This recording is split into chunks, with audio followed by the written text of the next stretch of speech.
No. Concert. It's concert. It's a... Okay, I have it muted. Yeah, because I think they said they're a live music Oh, box. So okay. yeah, I'll keep it muted. So we're good. Though that is a. We don't need to have this muted, do we? I don't know. As Blood's the audio guy, so Yeah, Blood's chat. I didn't think we would Blood's be the okay audio with guy. this. This is pretty sweet. Blood's the audio guy. This is... I didn't know this was happening. This is a really good song. I don't think anyone knew. It's like Back to the Future when Marty's plugging in. Yeah. What a call. This might be too Yeah, loud. the stage looked really cool too. Like just environmental hazards. Yeah. Bouncing them into the springs and stuff. Knocking people into the ceiling. You don't get a lot of that. Yeah. Yeah, you got to be careful of what's above you. That is really cool. A quick research. Yeah, I mean, I'm glad it wasn't just Springman Ribbon Girl as the default character, especially since Springman's already in there as an assist trophy. Still was rooting for Twintel, but you know, it's good. I think it's good. It's between the two. Or if it had to be one of the two, I'm glad it was either Twintel or Min Min. Because now we have another female character in Smash Brothers, so that is good. Poor Huber is... Oh, chat. Oh, I see. Huber actually left. I didn't see that. Sorry. But yeah, no, that's good. That ups the... that helps with the representation of that game. Because that game, Smash Brothers was getting a little bit of criticism for being... might need to draw from some other characters, perhaps. This was another Fire Emblem character, you know? I think we have enough Fire Emblem characters. Oh, yeah, yeah. Oh yeah, the Banjo-Kazooie amiibo is coming too. We didn't get to see it, but we're getting a Banjo-Kazooie For sure. amiibo. Sorry, Glenn. Ninjara, I think is the name of the other guy. Yeah. Mhm. It's interesting that was their second choice. Oh yeah, for the Mii costume, yeah. Yeah, it's just interesting to see, like, while like here, like a lot of fans are shouting for Twintel, like Ninjara is kind of like what they like. I think it's also interesting that like their focus, because there are a lot of other arms that they could have used for that character, and they focused on those 3 specific ones. You know, kind of like a medium, light, heavy approach. Yeah, I mean, I think it just flowed well and made more sense. I mean, I see in action, it definitely makes a lot of sense. But yeah, I mean, it's good enough. I mean, obviously, in the game of arms, all that customization with the different arms you can pick for your left-right arm, that's that game. I didn't expect they'd go that far in depth with the Smash character, but I think they still did a pretty good job with the 3 sets you can use, like the Not Chakram, I forget what they call it, the Dragon, and then the Mega Volt thing. Yeah. Looked cool. It was pedal work, man. Min height. June 29th, it'll all be out, so that is, what day is that? I only know that day because that is my, that's my dentist appointment day. It's a week Oh. from today. That's next Monday, it's a week from today, yeah. So, Stream? Oh, yeah, probably- group stream. yeah, maybe we can, work into the group stream next Tuesday. I forget what we had. Sounds penciled good in as there. Smash. Whatever it is. Yeah. I need to make sure I have everything downloaded. I since we, did most of those DLC group streams, like you or Ben's switches. I don't know that I bought everything yet. I really liked Sakurai addressing the current situation stuff. I felt bad though, obviously. You know, him hoping the world would be better roughly a month from when he recorded that. You know. Yeah. Yeah, it's like a month really and a weird the half. amount of time it takes to produce. I was wondering if the point he was trying to get at to, besides like trying to give a message of hope, but also I wonder if he was maybe alluding to, we promise we're still gonna make the rest of the fighters and stuff. I was like half expecting him to say, our end of next year deadline is probably no longer gonna be the deadline. We're gonna need like more time than that. I'm kind of assuming that at this point. He was sort of alluding to that for sure. Part of me was actually wondering if we were gonna see like some kind of like add-on where like everybody is gonna be wearing a mask while they fight. You know, Oh. just like add masks to all the character models. Like Crash. Oh, yeah, I'll turn the stream down just a little bit more. Yeah, they're a little loud. Yeah, they're getting a little louder right now. Yeah. I was like turning down my like local sound volume, sorry. And I was like, wait, this isn't helping. Yeah, chat, we turned it down. Oh yeah, Crash is going to be wearing the mask for sure. We saw that photo last night. Because I guess I'm just not expecting an update for Smash Brothers probably till like later in the year. For Character 2, I think it's gonna be a while. I don't think we're gonna see it anytime soon. But it's still nice. It's still nice to get something from Nintendo. We've had the Pokemon Snap announcement. We got Smash Paper Bros. Mario character, Paper Mario stuff, and then we're getting one more Pokemon announcement on Wednesday. Yep, which we have not gotten a time for that I know of.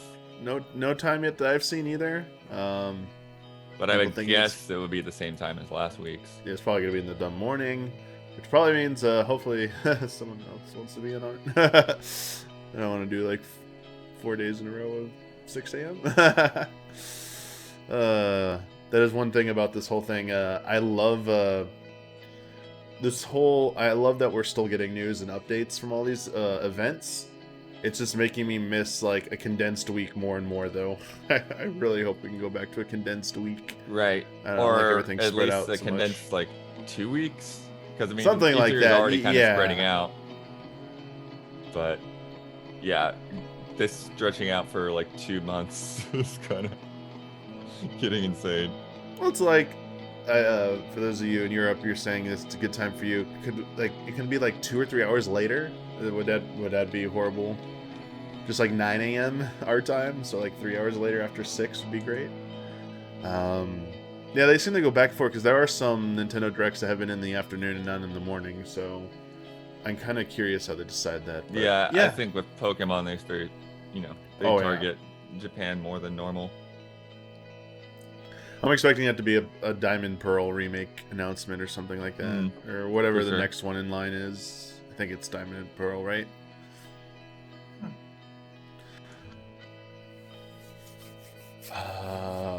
Don't give you hope. It'll probably just be Detective Pikachu 2. And Detective Pikachu for Switch. So don't worry. Yeah.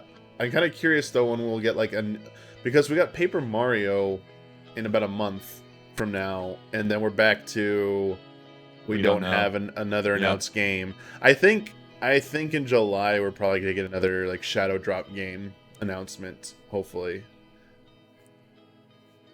Yeah, I would hope that before Gamescom we at least get some form of Nintendo Direct. Mm-hmm. I don't know. Nice. I don't think we'll get a proper Nintendo Direct till the end of summer. After summer. Yeah, I have a feeling directs are just not that easy for them to make right now. I think you're just gonna get focused things on individual like projects. So it's kind of I kind of miss that. I do miss that a lot. That those lumped together announcements makes it really more hype, more exciting. But at the same time, I'll take these announcements. I just would love for them not to shadow drop them. Like this announcement about Smash was nice, having a day and time in advance. Pokemon, both of them, day and time. Well, not time yet, but at least day in advance. But like Paper Mario, I really wish they would have given us a little bit of a heads up on that. So if they are doing another game announcement or an update to an existing game, so, like Breath of the Wild sequel or, some Bayonetta 3, please, Nintendo, just like a little bit of advance notice, just like 24 hours, please. I just hate missing out on those because we didn't know they were going to happen. This is a bummer. Paper Mario was so awesome. I know. I'm actually, the more I saw that game, like that second trailer when we talked about it on Friend Code, I was just really, really excited that how it's turning out. No More Heroes 3 could be shown tomorrow at New Game Expo. That is correct. We might see Grasshopper's there. We might see maybe Sonic tomorrow. I think we might see a new Sonic game tomorrow. That's Is Sonic Mania 2 ever happening? I don't know. I don't know, but I think there's a fair chance. I think that game did pretty well, right? They have not released the individual numbers for that game. They lump Sonic sales together. There's a lot But of I hype on mean, the reception of that game was amazing, and I think it had to have sound. Yeah, the Mania team went to went to go work on other things. So if there's a Sonic Mania That's 2, why it's I not asked, being made yeah. by the same team. Wait, is Bandai Namco at the thing tomorrow? I thought they Bandai weren't. Namco, I don't think so. they So you are. probably won't see Tales of Arise at that chat. Sorry. Yeah, let me see. Yeah, I don't think that. I know some of you are hoping for Shin Megami Tensei 5 news. Maybe, I don't know. Don't feel too good about that one having an update at this. It's a hard thing to search for. Here we go. Where's this press release at? Oh, there's no Elden Ring is not going to be tomorrow. Go away. Stop. Even no. There's no Elden Ring tomorrow, chat. Is that Stop. the game like Mortal Shell? Yeah, it's the game like Mortal Shell. That is going to be the Yeah. tagline. There is a Microsoft event happening in July, but it was described as a first-party showcase or first-party projects and studios.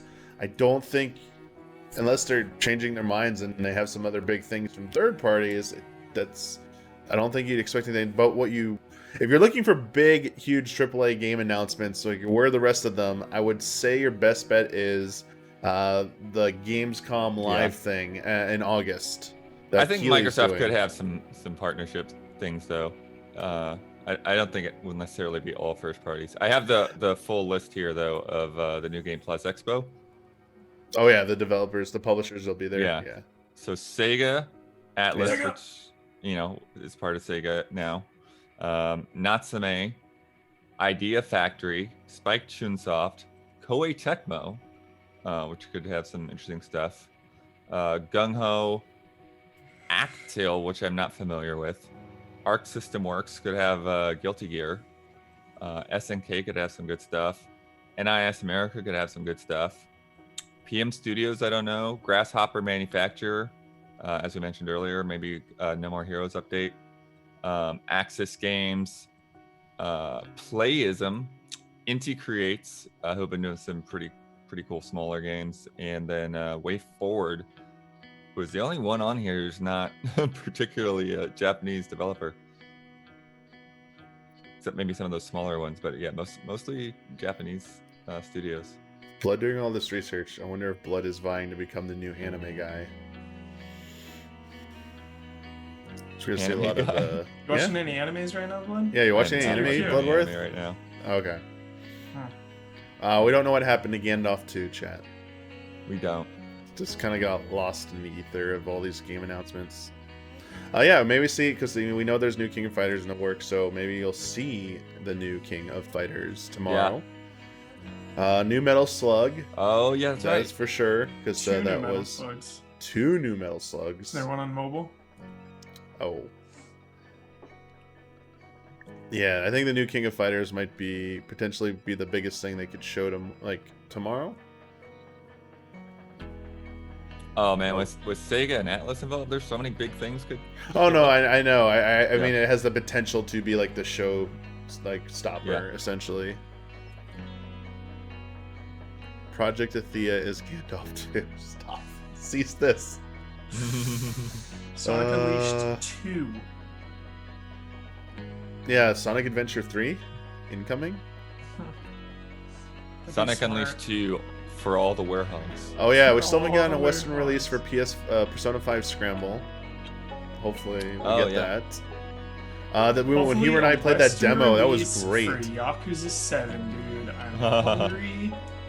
I'm starving. Need it. But dude, Hubert, that Persona 5 Scramble, when we played that demo, Yeah, dude. that was that was so impressive. They basically like had so much of the Persona 5 in there and then more. It just made me wonder myself, where's this Persona 5 on Switch, man? This is they're doing their best to make Persona 5 on Switch here, like a sequel. Yeah. So good. Yeah, it's awesome. Yeah, Yakuza 7. Need it. I want the Dying for it. return of an old franchise tomorrow. I want to see something. I don't have something specifically in mind. I just want to see something resurrected. Would be nice to see. Chat's asking, what do you think of the music, Blood, that we're hearing right now? This is amazing stuff. Yeah, this is a great soundtrack. And I Maybe we really could love talk what to they're doing with the developers. loops right now. What if, Blood, if you could work your magic and get all these developers for Game of the Year next year, when we held it, they could just submit something like this, like their best piece performing it, and like we could show it, like Oscar style, like, you know, when they show like Sure. Yeah. Yeah, Work your magic, Blood. I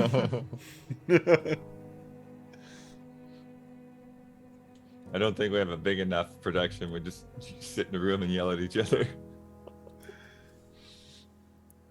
What is this tweet you sent me, chat? Oh, Kirby Min Min, nice. Yeah, we got a good look at that. Did we actually get a glimpse of Kirby Min Min actually using their ability? I don't think so. I think that's one of the things. Yeah, I think like, they're I should let him use it. So keeping it a secret. Oh, wait. And then you have Vault Boy. That was so weird. Yeah. It's so funny that I forgot that Cuphead was already in the game, but it looked so much like a Cuphead. Well, yeah, the style did, but when you said absolutely, I was like, but wait, Cuphead's already in the game as a Mii fighter. I was like, maybe this is some weird other new collab, like another, like a stage from Cuphead maybe is showing up. Yeah. I wonder if that means some more collaboration between Nintendo and Bethesda. I wonder if Bethesda's fighters been really doing a lot with Switch, so curious to see Evil if we'll get Dead any on more Switch. games. just waiting for that Skyrim stage in Smash. Crash 4, what are your guys' hopes? So I haven't seen anything of the actual, like, I didn't watch any of the just saw leaked the video box. or any of that. I just saw the cover art. Yeah, I just saw the box. I just hope, I mean, they've been going to these, like, remasters of these, like, old school platformers, and they've turned out very well. Spyro, Crash, and even Crash Team Racing turned out really well.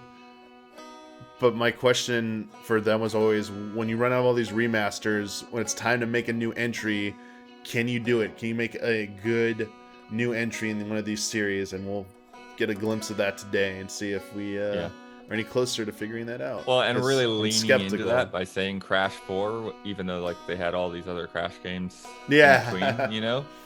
They're really leaning into the people that just played the remasters. It's definitely more special and a bigger deal, you know, with that 4 on there, for sure. Crash. It's like when 4. when they try to do Sonic 4. Oh man, that didn't go over Episode too 1 well, and did 2, it? yeah. I remember those. I mean, there've definitely been entries in series where they had like spin-offs or newer entries, and then they came back and made like a new numbered sequel, and everyone's like, yeah, there we go. I don't know if it's their feed that's Like cutting Tony out. Hawk Pro Skater 5. Anyone in chat who's watching this, has it cut out for you at all? I don't think it's my internet connection. What's the matter? Oh, twice now their thing kind of like cut out for a second, very briefly. Hey guys, it's Geoff Keighley. It's Geoff. We are Keighley! from the reveal. Let's of tune up Crash Keighley. 4. Before we get to that, I want to thank Outer Wilds for that incredible musical performance. Crash is coming right up. Alf, yes, that Alf will be joining us. And we also have Day of the Devs. World produced exclusive by Double surprise Fine reveal. 8-bit. Look at a ton of interesting, progressive, artistic, independent games across the entire game industry. You'll see first look trailers, brand new footage, and some really interesting games you may not have heard of, but I think you're going to like. Over an hour of content in Day Over of the an Devs. hour. But right now, Wow. things are getting started with the reveal and first look at Crash 4. Enjoy it. The ace is made.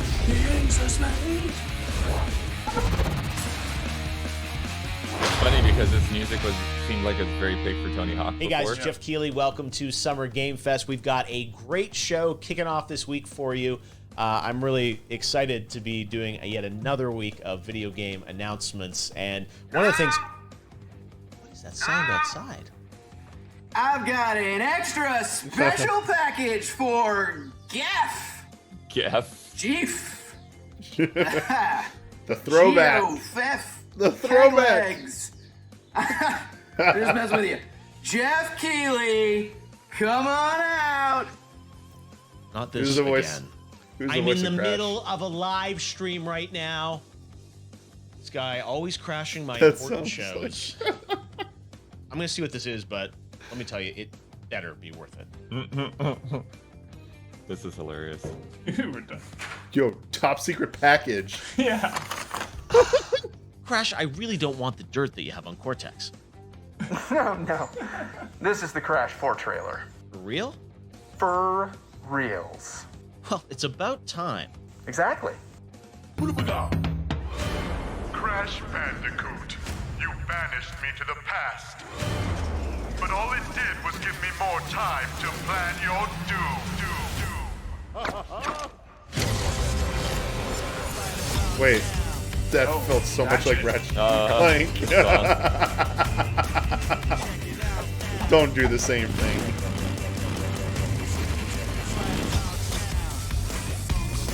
Oh no, this music. Why did music you pick wise. this music? Dude, it's just like, Looks good. yeah. Oh, wow. Dinosaurs, yes. The running at the camera's back, of course. Yeah, but very Wait, limited. what? Oh, playing as Cortex? Playing as everyone. Yeah. Frogger?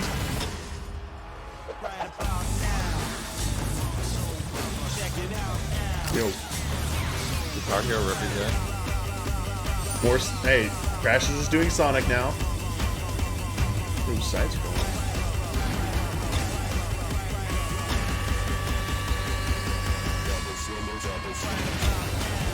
So we saw two of those. October 2nd. October Okay. 2nd. Friends have you beaten this clown anyway? 3. Really? Only 3? Funny. Seemed like more. Oh, that dig.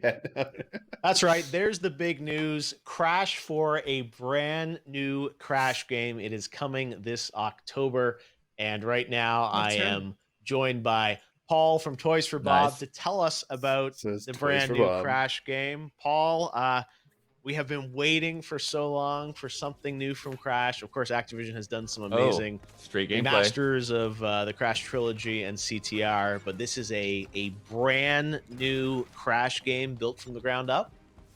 That's right. It's hard to believe, but it's been over 10 years since we've seen an original new entry into the series. So I'm delighted to finally unveil this secret that we've been sitting on for a while. It's the brand new Crash 4. It's about time, and it's a play on the fact that we've been waiting for so long, but also it's a game that's literally about time. Yeah, I want to get into it because the trailer is filled with so much information. Dude, on the me, yeah, you know, slowdown playable is Neo awesome. Cortex, And then changing the Coco, Crash, but I'm curious, like what I like the going you back guys and had forth between worked on, side scrolling and the remasters of Crash, but now to start with a new game, there's I'm sure so much trepidation about like what's going to be a worthy follow on, calling it Crash 4. How did you guys approach this? Looks Like, what old kind of game school. did you So that's want to pretty build? cool. Yeah, I guess the first thing is we asked ourselves, where did we want to start? And though technically this is the 8th game in this series, all of the fan reception that was coming out of the Insane trilogy, we wanted to go back to the original trilogy and start from that. We're deliberately calling this Crash 4 because we want to key it off of the original trilogy that was developed by Naughty Dog. And that was certainly a high point in the series, both critically and commercially. And so that's where the events are going to key off of. We're starting right at the end of that when Dr. Neocortex, Entropy, and Uka Uka have been banished to this distant planet. And they finally found a way, after many fruitless attempts, they found a way to break out. And in doing so, they've torn this gigantic hole in the universe and exposed the fact that there's a multiverse. Oh, So it's going to be up to the Gotcha, dude. Bandicoots, The Crash and Coco to multiverse. restore that order by reuniting Cameo and the four Ratchet, it's great coming. Yeah, games. It's happening. Gameplay style, absolutely. Yeah. There'll be People a scene where are probably wondering, Jack, hey, Ratchet, Crash in and Crash 2020, all meet how each much other. of it is, the more linear, classic Crash levels, and of course now, like, people wonder, like, is it an open world Crash game? How are you doing it? Like, tell us about balancing kind of the old style of gameplay, which is certainly not broken. We love it, versus the tendency to do, new styles of gameplay. Based on the trailer, it looks like you're being kind of still That faithful death to animation, great. the original style of Crash versus making it some big, 3D open world. But is that correct? Like, how did you approach the actual style of the gameplay? Yeah, that's absolutely right. I think what we've heard was that people have found that style of gameplay to be really refreshing to return to, and so we PR wanted to key release off of is that. already And out for Crash when we 4. observe some of the other games and platformers and how they've evolved over time, you're totally right. They've gone to a place where they're a little bit Nice more gravity open stuff, in yeah. nature, and as a consequence, the challenges and things that you interact with are a little bit more sparse and spread out. It encourages exploration, and maybe there's a little bit more focus on collection and combat. But when we think about classic Crash gameplay, it's dense and it's focused, and it's really the streams of hazards and the challenges, the platforming challenges, they come, and there's almost a rhythmic quality to it and how reliable it is. And I know that for me, when I learn a level and I understand the nuance of the timing and the placement of all the different hazards, you can enter into a sort of flow state when you understand that kind of musicality. Multiple playable characters. How are you doing that? Is it kind of like by level, or how, like we saw Coco and Neo playable in there? How does that work sort of in the scheme of the gameplay? So Crash and Coco, you're going to be able to choose between them at any point in time, and they share the same moveset. Over the course of the adventure, you're going to encounter some new friends, some familiar faces, and you're right, there's going to be some new playable characters. We're teasing today Dr. Neo Cortex. He's got a completely different moveset from Crash and Coco. So where the Bandicoots kind of barrel through and they've got the ability to spin and slide and belly slam, Dr. Neo Cortex is he's a little bit more of a cerebral character. He's a mad scientist, he's got inventions, and he relies on his intellect. So he's got a ray gun that he carries around with him. Awesome. And that ray gun has the ability to transmogrify hazards and enemies into platforms. And he can choose between changing them into a static solid platform or a bouncy platform that gives him access to higher elevations. So his gameplay and the levels that are built specifically for his moveset is going to be a completely different flavor. It's going to be a little bit more strategic, a little bit more cerebral. And I think players are going to have to be a little bit more thoughtful about when to encounter a hazard, whether or not to change it into a platform, and what type of platform they're going to need at that point in the obstacle. Wow, it seems ambitious that you're adding more elements to it, and then also you mentioned the masks. How do those work? So the quantum masks, there's 4 of them in this game, and over the course of the adventure, they're scattered across the universe. You're going to have to rescue them from the clutches of certain bosses, both familiar and new. The quantum mask, 2 of them that we're talking about today, is the time mask and the gravity mask. And masks in this franchise, they've got a lot of personality. They've got their own names and their own voices and their own powers. So the time mask, her name is Kapunawa. And when Crash uses Kapunawa, he's got the ability to slow down time to a crawl. So for obstacles that are beyond, just way too fast to interface with at normal speeds, he's going to be able to slow things down and then get past those obstacles. And in addition to that, he'll be able to get past nitro crates, which have traditionally been a one-hit, one-kill type of thing. But with the power of time, he's going to be able to slow things down, trigger that explosive, and then get out just barely before that explosion obliterates everything in its path. The second mask is the gravity mask, and his name is Ika Ika. So when Crash dawns on Ika Ika, he's going to be able to flip the direction of gravity and walk on the top of ceilings, walk upside down underneath platforms to get past impossible obstacles. I'm really excited to play this, and again, I was playing Crash back when the original PlayStation first came out, and you know Activision's done a great job with the remasters, but to have a totally new game, I think is what Going everyone under was for the hoping grinds is for. cool. And, you're bringing it to life. So congrats for doing this, and thanks for doing it even from a work from home situation. It's awesome to see, and can't wait to get to play it later this year. Thanks for having me. It's a great pleasure, and I think it's an exciting time for games, and I'm so glad that we could reintroduce Crash, a new version and a new adventure at this time. Yeah, that was great. All right, there you have it. Crash 4. That was a really, we've got really Day of the good first Devs look. coming up shortly, but right now Trailer, we're going to little introduce gameplay, you to good Summer questions. Game Fest tech correspondent. Really good idea, He is like, joining us from you know, like lockdown, and answering I'm the really questions of, like, excited what about you this. just saw. Here we go. Please give a warm welcome to Alf. Alf, how is your lockdown A little going? before my time. You want Alf. to talk lockdown? I'll give you lockdown. For the past 30 years, I've spent every day hiding from the United States government. So I've got some stay-at-home gaming Oh, tips you can actually see the for age Summer on the Game mask, Fest. on the puppet. Are you ready? Here they are. Tip number 1. Clean off all the fur from your controller every 20 minutes. Because there's nothing worse than getting your analog sticks jammed up with hair. Okay? That's a good one. Tip 2. Don't charge your controller in the microwave. Bad idea. Learn that one the hard way. Tip number 3. Don't play Warzone with E.T. All right? He cheats, he's a sore loser, and he doesn't know how to use airstrikes. Just doesn't understand it. Okay. Tip 4. Don't wear pants. Embrace the freedom. And with that, it's time to raid someone's stream. No, Alf, we've got a whole Day of the Devs thing still to go. We are certainly not done yet. Oh, I think you've been done ever since that Doritos segment. Can I get some F's in chat for Keighley's career? It's Keighley, not Kaylee, Alf. But thanks. Wow. Correspondent. Good Alf, shot. thanks for joining us. Max Alf. We'll see you a little pandering.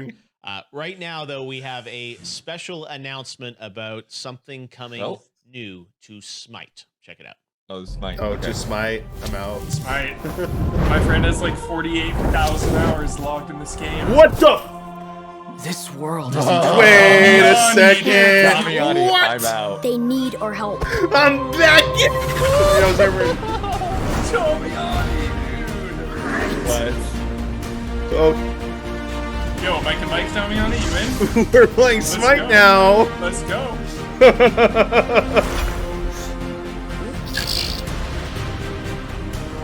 Okay, we're playing Smite. How do I download it right now? I'm going right now and downloading Smite. Smite download. Downloading Smite right now. All right, coming up next is Day of the Devs, but I understand. Wow. Alf, you wanted to come back on the stream already. Since I have to stream for 24 hours on Twitch to become a partner, I might as well burn a few more minutes now. Okay, what did you have in mind, Alf? I want to talk to you about your fancy game consoles. Because on Melmac, we were far more advanced in gaming technology. When I attended Reform School, I majored in software development, where I created what you Earthlings called Hatsune Miku. Oh no. And no, What? it's What not is a song. this? Alf, we've got Day of the Devs coming up. Could you cut to the chase? So I have to admit, I was a little confused last week when I was watching the PlayStation 5 stream and I saw everybody oohing and eyeing about all those fancy graphics. All right, now don't get me wrong. The cat in Stray looked very nice. So realistic, Aww. I could almost smell the barbecue sauce. Hey, what the? You guys might think That's the Alf Horizon thing, Forbidden for sure. West and What? Gran Turismo 7 look great. Ha! On Melmac, our cave paintings had more pixels. And in our version of Grand Theft Auto, you actually did real time. Yeah. What? So I still have 3 stars above my head in the Andromeda Galaxy, just to let you know. I hope you guys keep improving your games, and one day, when the fur technology is good enough, maybe I will finally make my triumphant return to video games.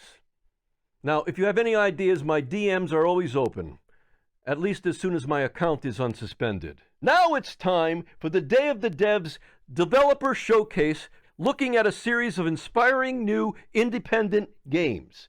Enjoy the show and the rest of Summer Game Fest. All right, I'm recording the audio. These spider webs on here. Oh, they're dead spider webs. And then I'm starting the video. No, that's Tim Schafer. I'm starting the video, Yeah. so you don't start the video. These might be good. Oh. Saying this at me so I can do the clap. Okay? Got me, man? Ready? Okay, now don't press start. Just wait for me to go here. Okay, ready? Yep. Okay, action. This is cool.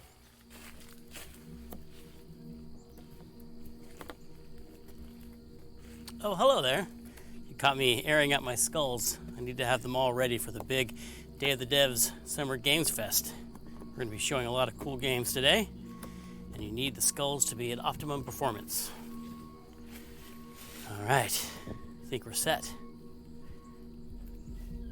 This is a child's skull.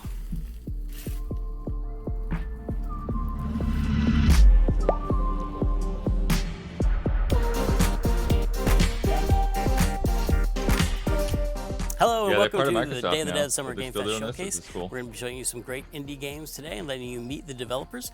Day of the Devs is a show we've been doing in San Francisco for many years now, and this is a special summer edition coming right into your quarantined home for your safety. Before we get started with this show, we're going to take a look at the work of a group called Gameheads in Oakland, who we've been showcasing at Day of the Devs for a few years, and they do fantastic work, so check them out and think about donating. Hey everybody, this is Damon Packwood. I am the executive director and co-founder of Gameheads. So Gameheads provides tech training to low-income students of color ages 15 through 25. We teach game design, development, and DevOps. But most importantly, we are committed to creating the next generation of diverse video game developers. We're trying to change the game, quite literally. So today we want to show off some games that we're very proud of. The first up is Serpent Showdown.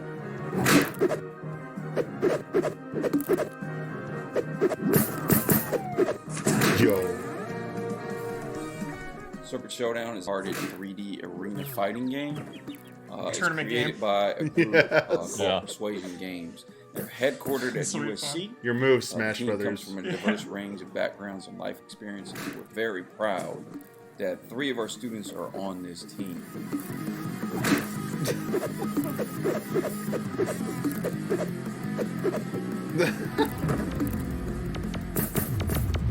Next up is Trigger. Whoa.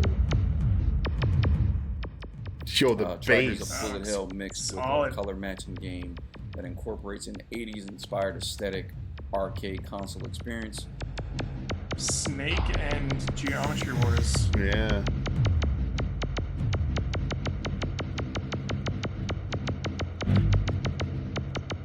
This was developed by one of our students, Joseph Hooker. It's an excellent game, plays really well, looks really dope, and it's obviously a lot of fun. So be on the lookout for that one. It's the ground.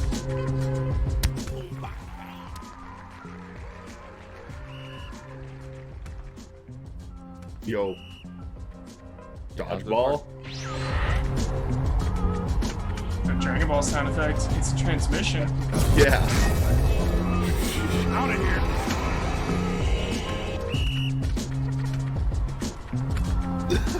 It's got a great soundtrack, some really funny voiceover.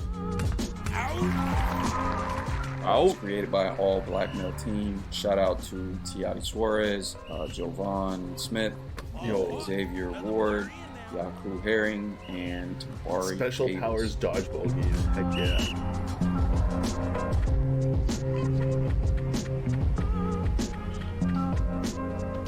Out of here. So that's it for me. Be on the Nice. lookout for more information on these projects on our social media or on the social media accounts for the projects. Also be on the lookout for our showcase coming up in August. We should be announcing that in the next couple of weeks. Finally, if you're interested in getting involved in the program as a mentor or as a student, You should find more information on that on our website. That's it for me. Thanks. Bye. You're going to want to turn up the volume for this next one. It's from a developer called Beethoven and Dinosaur out of Melbourne in Annapurna Interactive, and it's just plain badass. It was created by a real-life rock star with a penchant for studded jackets named Johnny Galvatron. It's epic, it's personal, it's just so fucking cool. Seriously, turn up the volume. You will not regret it. We're about to get muted. The Artful Escape. I think I've heard of this.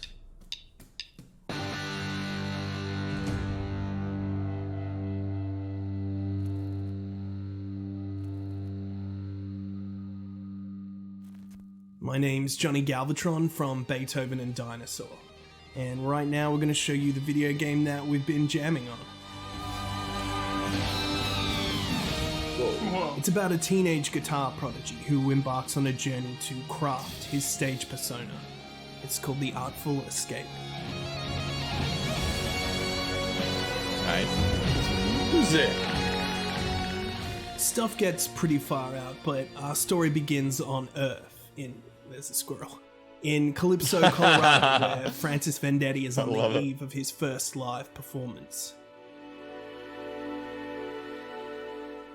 Francis is the nephew of legendary folk icon Johnson Vendetti, who's kind of like this universe's Bob Dylan. In these opening chapters of the game, we're introduced to Francis's hometown, the staggering legacy of his uncle's fame, and the impossible expectations of his fans. I like this. Yeah.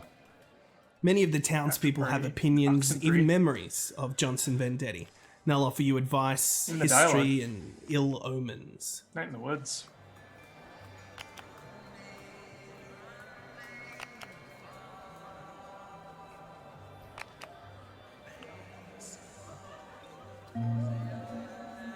Yep. Yeah, I really like the dialogue. It's here, exploring Calypso, that Francis begins to suspect that things are not as they seem. Also the zooming in and out a lot. Pretty cool. Now it gets cosmic pretty quickly for Francis in the pursuit of his new stage persona, and we join him in the world of Glimmerdim, searching for a jazz club that never appears in the same place twice. Yeah. Out in the cosmic extraordinary, Francis can jam on his guitar at any time, using it to hover through the air, knee slide down slopes, and interact with a musical world.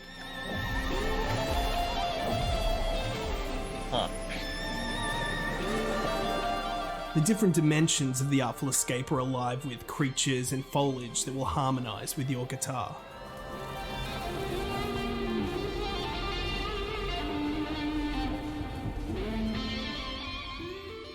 We wanted the shredding of the game to feel powerful and effortless, the same way some games depict a mastery of combat.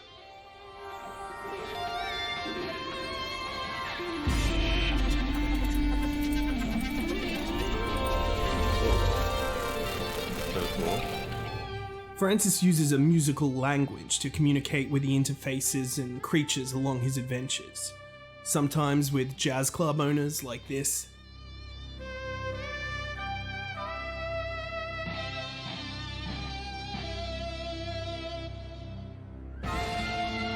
This should just be and sometimes with staggering cosmic wild things.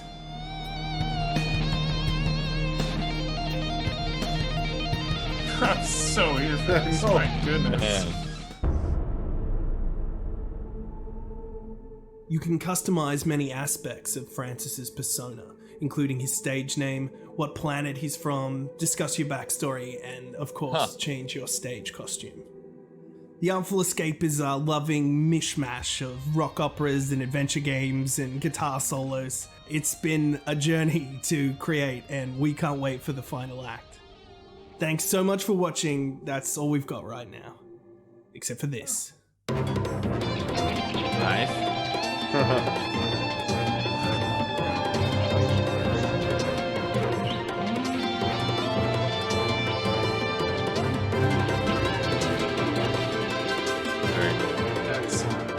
Yeah, that looks really good. So we've been curating Day of the Where Devs the for devs 8 are? years now, and it's been amazing to see the growth of the indie scene since then. And I think you'll see that here with this next game from Frozen Byte, Starbase, and it's like an amazing, huge, gigantic game. And I think you'll be very impressed. Hello, I'm Pip. And I'm Kai. And we're from Frozen Byte and have been working on Starbase.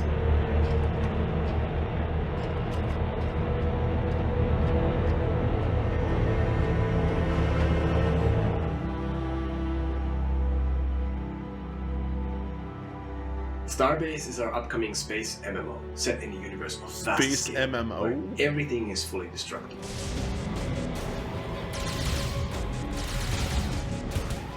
Everything. In Starbase, the players can So use their Outer own Wilds creativity with other to design people, and build and you can their own break it. spaceships, Oh, cool, stations, nice. factories, and more. Since the smallest building unit is a single bolt, even the small ships are made of thousands of parts, each with their own detailed damage Good model, grief. which makes Oh my building, gosh, this seems like designing, it's so and repairing overwhelming a so truly fast. creative process. It's based on a hybrid of voxel and vertex technology, Wow. which allows the players the ultimate freedom to both create and destroy in ways where every single time detail matters. Jeez.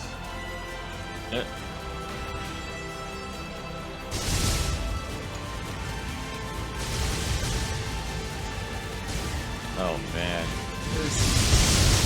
Hardcore. Yeah, However, like fixing damage your ship is gonna be controls so don't intense. necessarily mean that the journey is over. Oh, Sea of Thieves getting a new ship.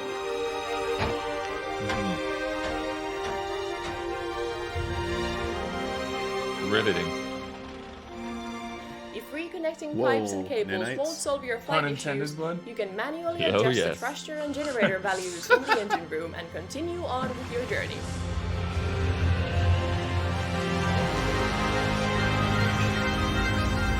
It's time to go to the raid. Since Starbase is an MMO, player interactions play a big part of the game's experience. You can build and design ships together, sell your designs to others, go on a mining trip. It's in first person. I just feel like I'm busting into a jawbreaker. Or right now. attack somebody else's ship and steal their cargo. Crazy ambitious game. Sea of Thieves Yeah. in space. Crazy ambition. Whoa, what the?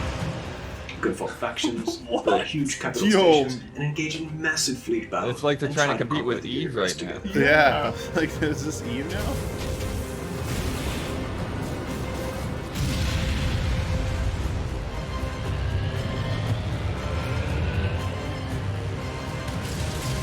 Starhawk size right there.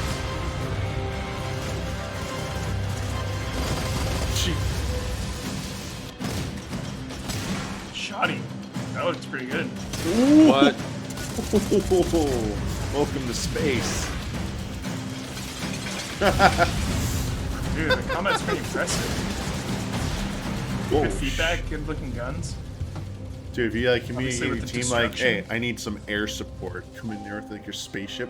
The Starbase universe is infinitely expanding, and players can venture out to discover stations, asteroid fields, wreckages from previous battles, and they might encounter fellow travelers or even unknown dangers. Okay.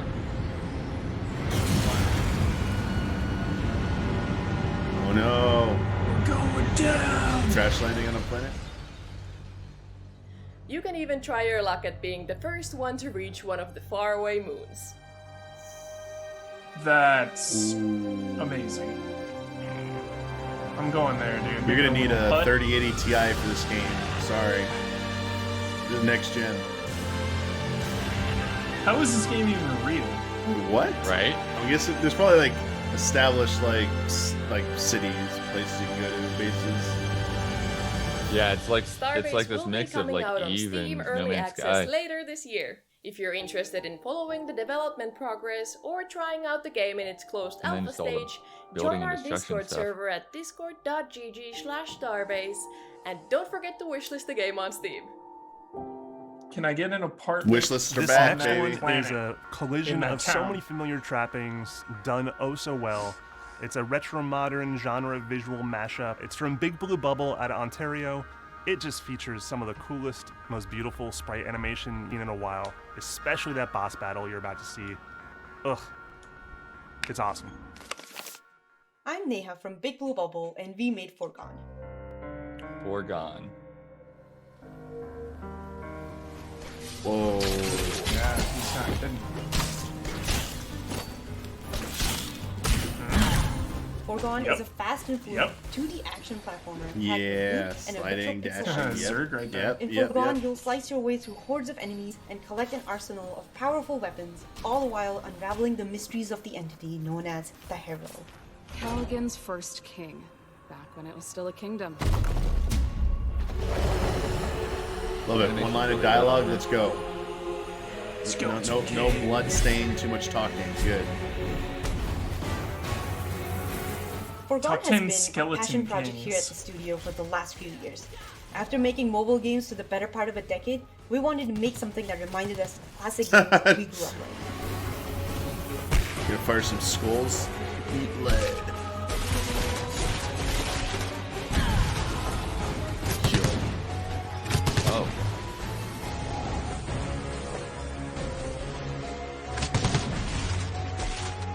Whoa. So when you hit, you get ammo back. We took Stream clues disco? from Top innovative left? There's games a like game Dead mode. Cells to create a modern take on classic pixel platformers by using 3D animation to create a 2D experience that feels great to play.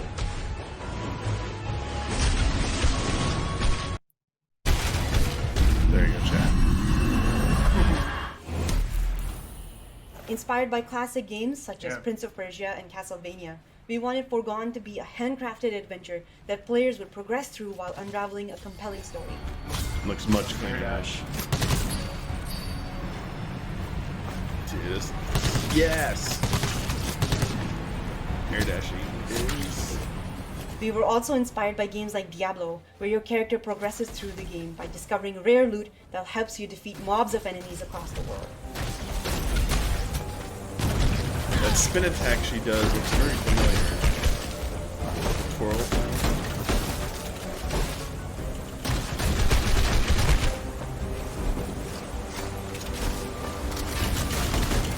During early access on the Epic Games Store, we've focused on expanding the scope of Foregone.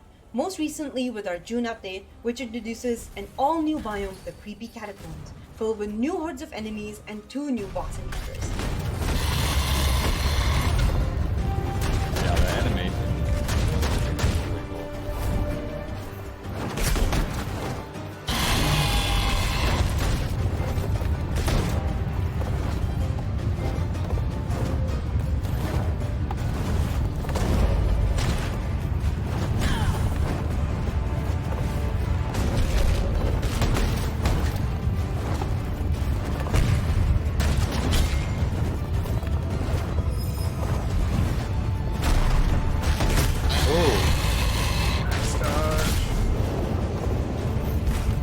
So close.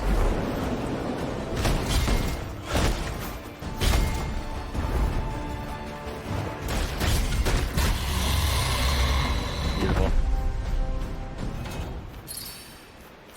Loot. It's been great watching the world of Foregone evolve during this time, and I'm excited for people to see what else we have in store as we lead up to our launch on Switch, PlayStation, and Xbox this October. We hope you guys enjoy the game. Next up is a psychedelic, furious, art-driven platformer, which is a real meeting of minds from art to code to music. It's real fun to stare at the melty, trippy graphics of this game. Allow me to introduce you to Spinch. Spinach?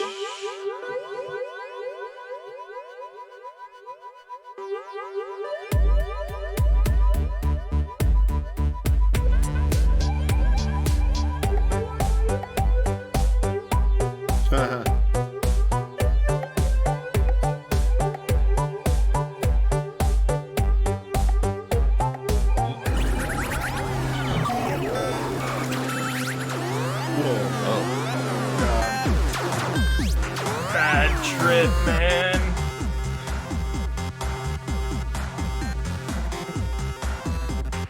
Kind of meat boyish. I thought they were gonna say economy for a second. You're saying new economy. Spinch.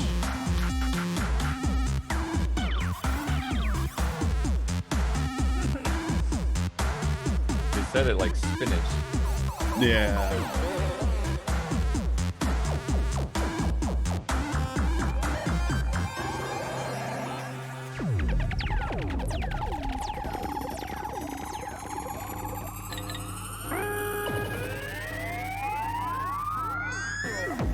It's gonna become Hi, a my name is twitchy Jessica mode. Jacobs, and I'm the creator of Spinch in partnership with Queen Bee Games.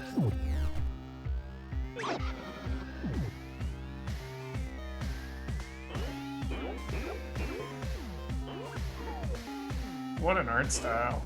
Yeah. Rainbows Spinch is a everywhere. simple platformer game based on my artwork. You play as a Spinch, and you're on a mission to collect Right, your that's missing cool. babies.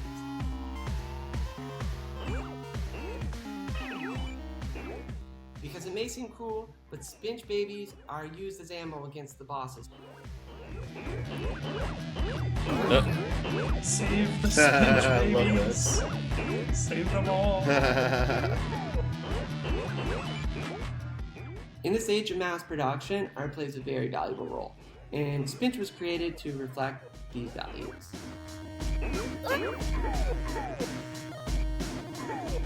Hey, I'm James Kirkpatrick. I made all the songs and the action sounds for the game Spinch. I used a modified Game Boy, some circuit band toys, some instruments I made myself. Hold on.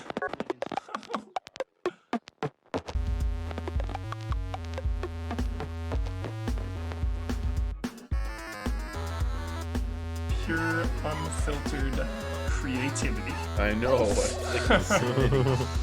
Like the good type.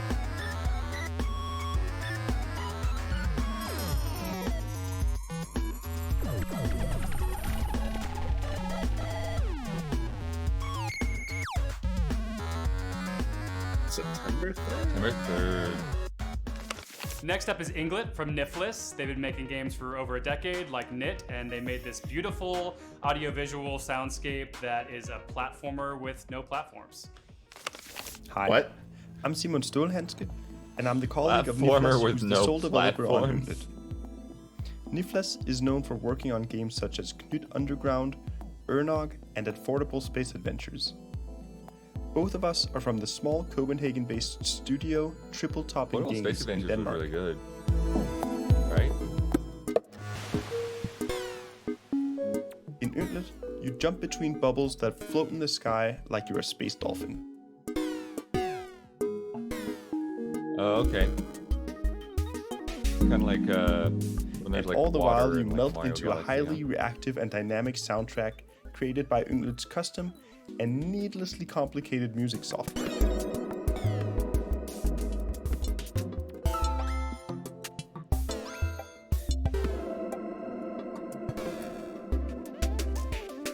Some serious flow vibes Ynglet here. is a platformer with Oh man, I reviewed a absolutely game no like this that platforms. had taiko If music you in aren't it. resting in a bubble for a moment, you'll be Forget the name doing of it. acrobatic dashing, bouncing, and rail riding to keep from plunging into the Pixel void. junk, yeah.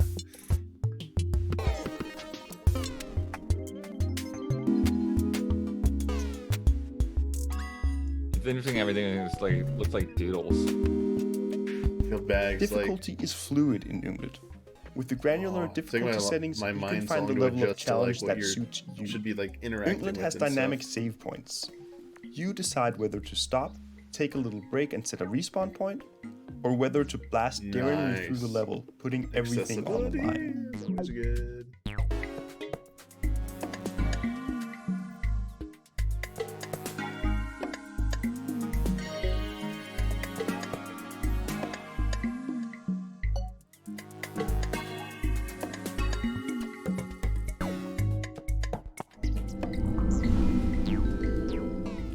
Ynglet has Copenhagen blood in its veins.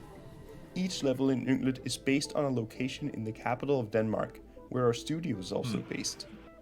And in each level, you'll need to find one of your little friends and help them get home. Final boss, their studio. Ynglet also has lightning storms, lots of achievables, an upside down world, extra mini levels, and lots of railroad tracks. A non-platformer to look forward to if you really like platformer games.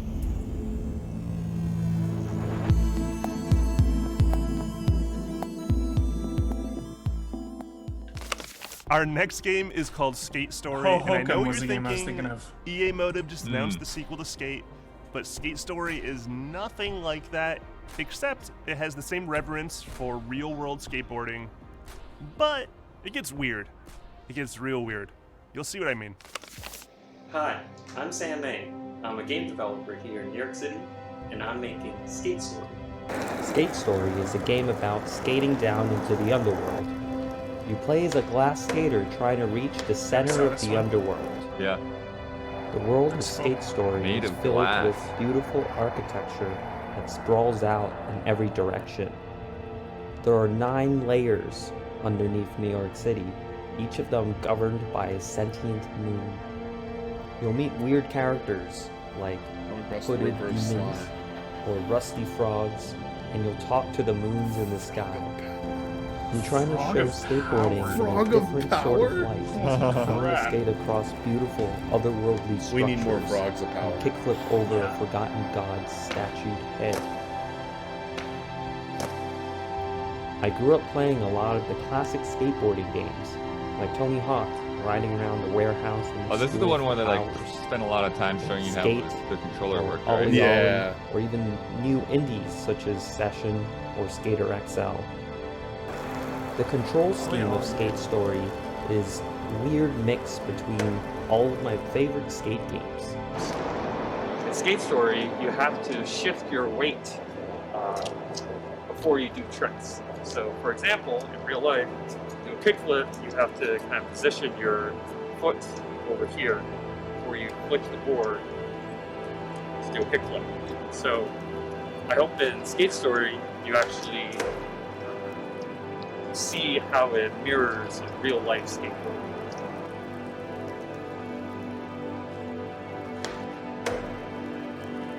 I'm still working on the game, and hopefully you like what you see.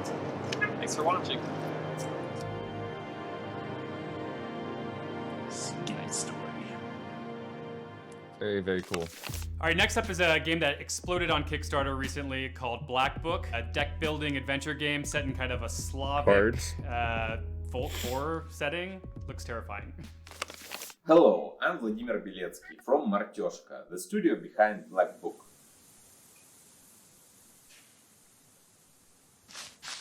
Oh. Cool. Black Book is a story of a young witch Digging who this just already. recently received her knowledge of dark arts. With her, you will travel across mythical, authentic landscapes of 19th century Eastern Europe and encounter mythical creatures, some of them friendly, while others not so much. Geralt reveal himself, blood. How to become a witch. Yo, where's Black Phillip? Yeah. The game is built around true Slavic folklore short stories called Belichki in the native tongue.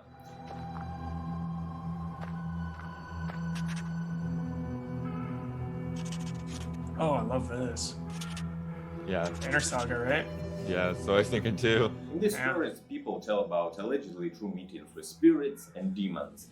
These stories, along with the real region of Cherden, inspired us to create a setting where people coexist and sometimes even meet with Turn-based otherworldly combat. beings, some of which were never before referenced in popular culture. Nice. I'm like excited to learn about the folklore in this game. That's like the main At drive its for me. core, This Black looks Book awesome. is a deck-building RPG similar to Slay the Spire and mixed with old-school adventure games. This is really cool. The use of cards. Someone who's not drawn to card games. It's not offending me.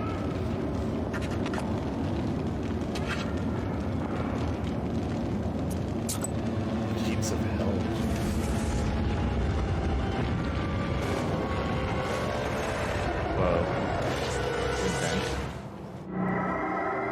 Is it the Book of the Beast? Dark. We took extra care to make sure that the core gameplay supports our narrative, and the narrative itself is as authentic as possible. This is still the first chapter. Prologue, yeah. Are you gonna sign your name? Whoa. Which?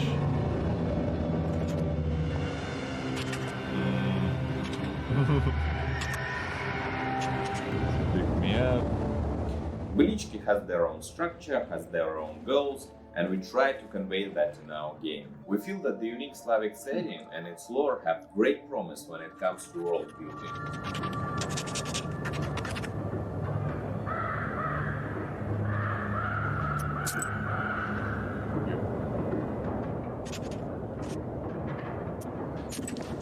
Yeah, this is an adventure game. We even aspect went here. as far as to employ the help of professional ethnographers and folklorists to help us build an in-game encyclopedia and Belichka's adaptations. The genre of Belichki, as well as Russian folklore in general, are underrepresented in popular media.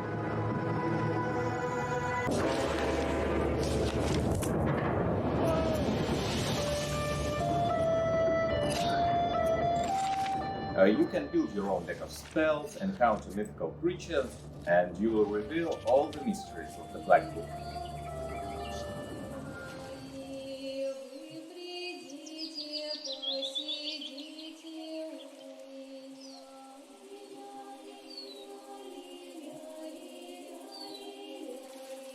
The singing is cool. For us, Black Book is both a game and a cultural statement. We hope to show that niche folklore from all over the world can inspire, bring suspense and emotions to gamers even today. For sure. Sign me up.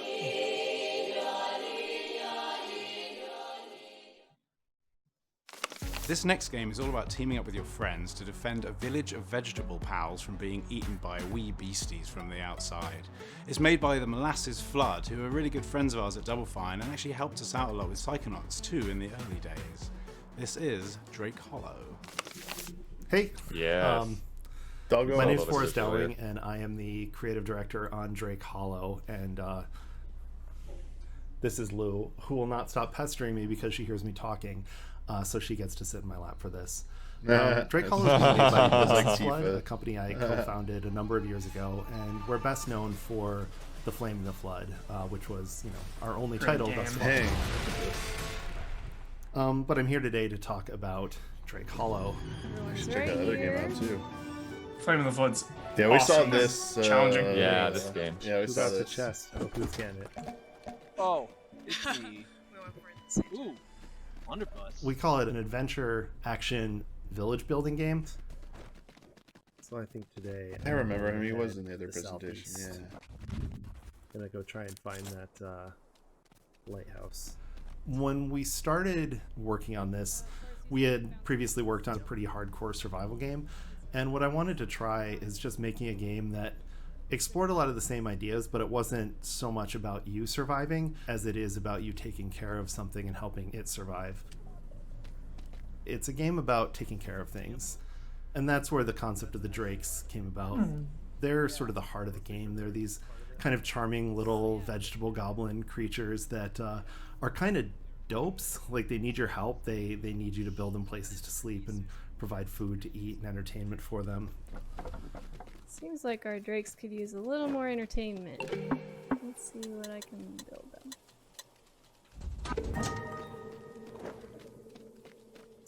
Straight to the disco floor.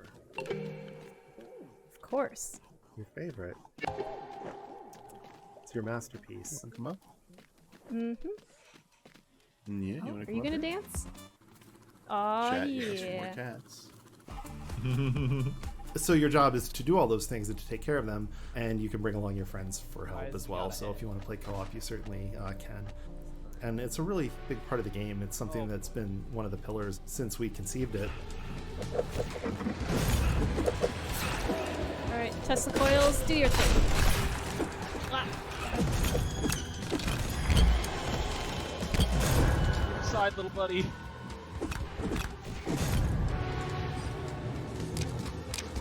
I love how there's like these massive wooden swords. Oh.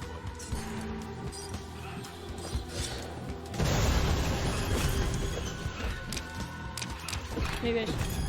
Oh no, I'm out of decoys. That's true. That's fair. I'd be scared too. Oh no! We can revive you. Right in the middle of combat. There you go. Definitely looks way more fun co-op. Yeah. That's it. I'm out of here. Hey. Look at that. Cool stuff. Oh yeah, he did go after the decoys. There's exploration, there's building, there's rescuing drakes, and there's battling monsters. So I hope you enjoy it. Lulu, it's not.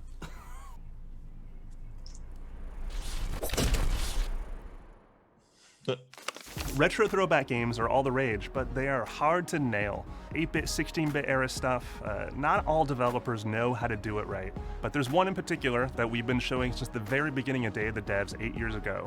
Their name is Tribute Games, and they're out of Montreal. And fun fact, the core creatives that made the Scott Pilgrim game in-house at Ubisoft broke away and founded Tribute. Here's their latest retro opus. Panzer Paladin. Hey everyone, my name is Frédéric Gemus, and I work as a designer at Tribute Games, and today I'm here to present you our latest game, Panzer Paladin. Massive weapons are raining down from the skies, releasing hordes of demons, and it is your job to travel the world and stop them from invading the planet. Today, we are visiting Egypt, where we'll be fighting Anubis, the weapon keeper of the region. Oh, and as you noticed, the game is boasting some pretty rad pixel art visuals for maximum nostalgia triggering goodness. In Panzer Paladin, you play as Grit, a giant power armor equipped with the latest technology. Grit is able to fight the demons by using their own weapons against them. Mega Man vibes. Oh, nice. As you fight your way through the game, you'll discover hundreds of different melee weapons. Each weapons fall into a different melee category, like cut or impact, making them more effective against different types of enemies. Each weapon is also imbued with different stats and spells. I know. By breaking the weapon, you'll cast its spell. In that case, a sweet healing spell. As for weapon attacks, well, you can use them to do downward stabs and bounce on enemies, or do a rising attack, which acts as a double jump. Or you can simply throw them at enemies' face to deal massive damage. But watch out, weapons do wear down. Keep an eye out for your weapon's durability. See, my weapon broke, but no worries. There are plenty of weapons to collect all around the game. Throwing weapons at enemies or breaking them to cast powerful spells is part of what makes Panzer Paladin so much fun.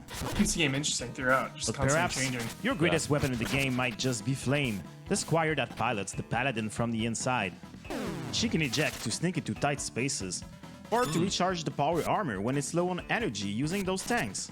She can swing from rings with her laser whip, or use it to strike demons as well. But, as you can see, she can't pick up the demonic weapon, as only Grit can do so. Flame can eject at any time, and you could even play the whole game as her if you'd like. You can sacrifice a weapon at these pedestals to create a checkpoint.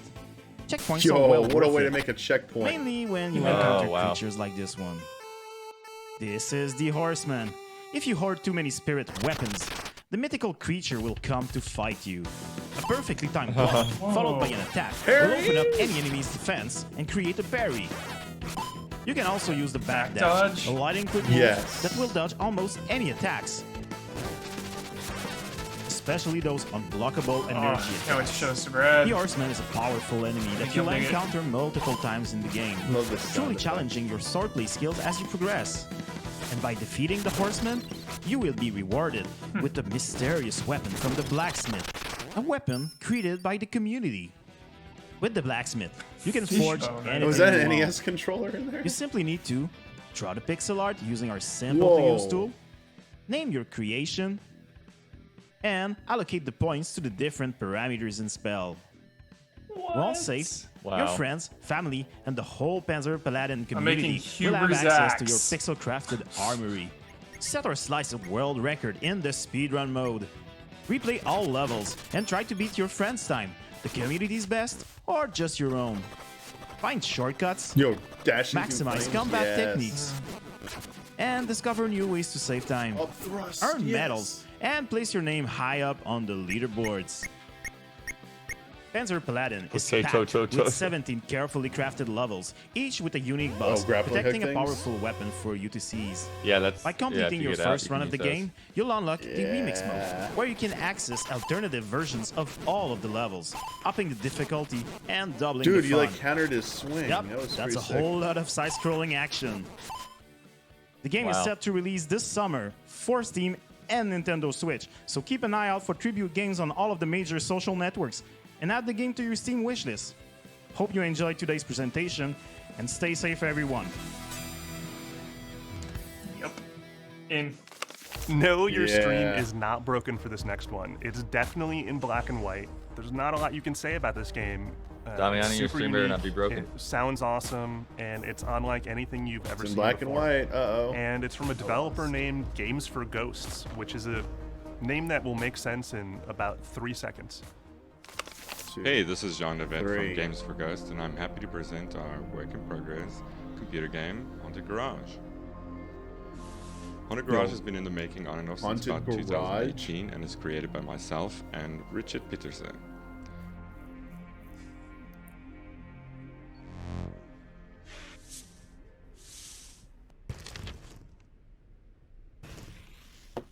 Oh, Tifa.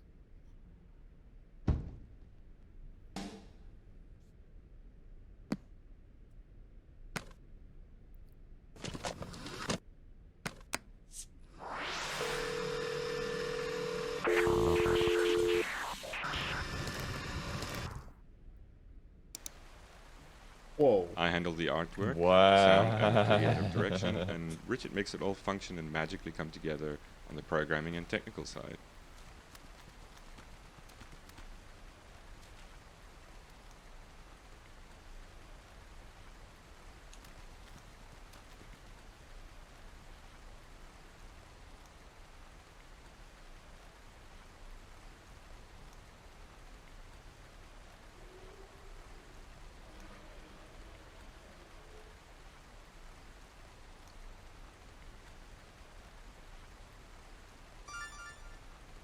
Haunted Garage has taken many forms in its evolution over the years, and what started out as curious experiments with drawings and sounds has turned into a music production adventure game. Oh, this is cool.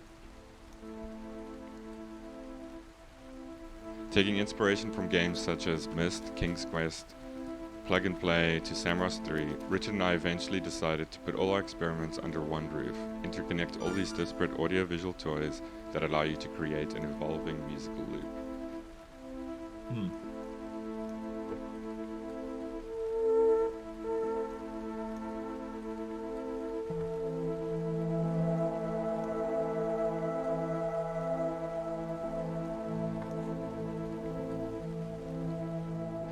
So is this a spooky game? Well, not really. It's haunted in the sense that you're not exactly sure who's in control or what the state of reality or context is. Whoa. Oh, wow. And Garage as in a place where dreams are realized.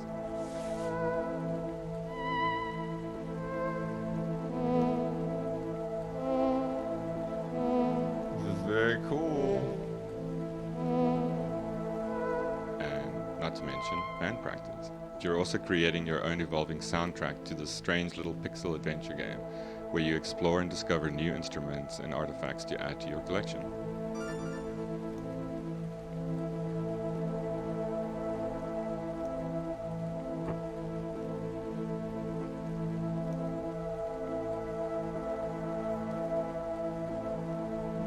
My cat is pawing at the screen. She likes this.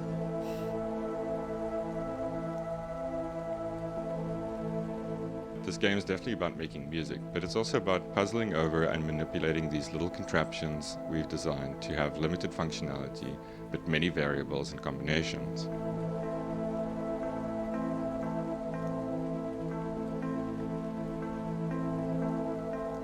Haunted Garage aims to allow players to have a comfortable, creative experience. Unlike traditional digital audio workstations that can overwhelm beginners easily, the instruments in Haunted Garage provide you with a fun and non-intimidating environment to become acquainted with musical concepts, while also providing enough room for more experienced musicians to flex their creative skills within the limitations. Flexing. Can't wait to see Ian's It's a little too chill for this early in the morning. Like getting a little drowsy. So far, we've only really scratched the surface in terms of what we want to make possible. We have a substantial amount of devices, artifacts, and interactive vignettes that have already been designed and waiting to be implemented. Besides Adventure Mode, we plan to introduce other game modes that will allow players to construct and capture their own full songs and packaged releases.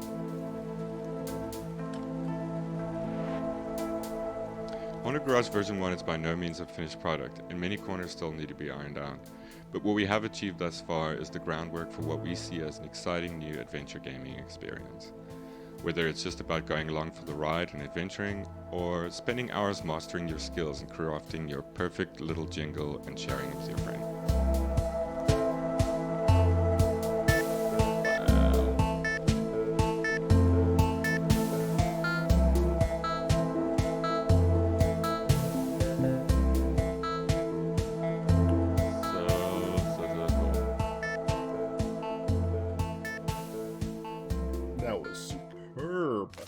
Next up is the Eternal Cylinder from Ace Team in Chile. They've been making games for a long time, more of all the way this. back to Xenoclash, and they have a very unique I want to see style. like some straight I up think you'll see gameplay. reflected here. I hope they just like continue from where it left off the last time I saw it. I'm Carlos Bordeo from the studio Ace Team, the people who made Rock of Ages and Xenoclash.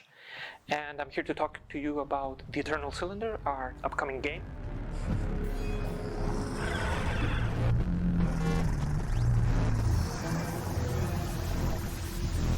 Spray it. It's an adventure survival game, but very different to anything out there on the market. You play as these little critters called the Trebon. They're like a family of creatures who are born in this very surreal and alien world. Whoa.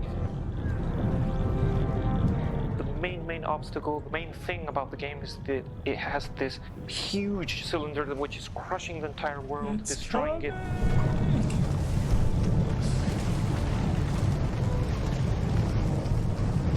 Sonic the Hedgehog, let's go. No. Back.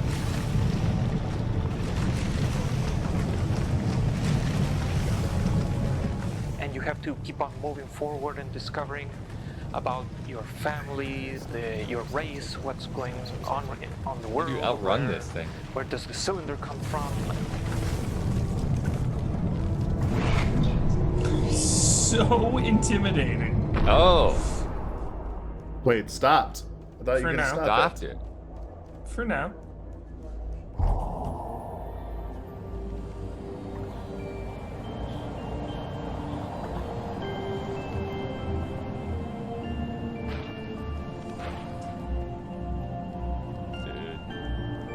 Yeah, like how you go inside caves like this, like the contrast of the huge outdoors and now indoors.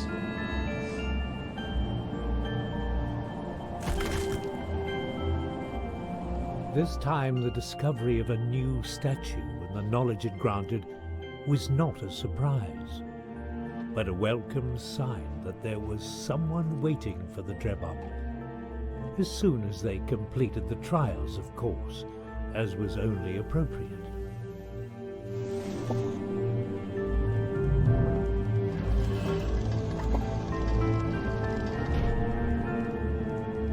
It's definitely a big game and an ambitious title for Ace Team. Ray tracing, Damiani. Early ray tracing. Look at that metallic body. Yo.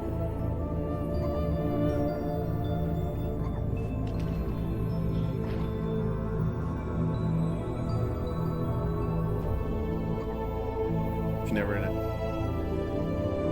get enough of We really ray want tracing. people to explore this world and looking forward to completing the project. Jeez. That mouth. Yes, so freaky looking. Oh, giant like Xenoblade creatures. Dude, don't get The crushed. Eternal Cylinder.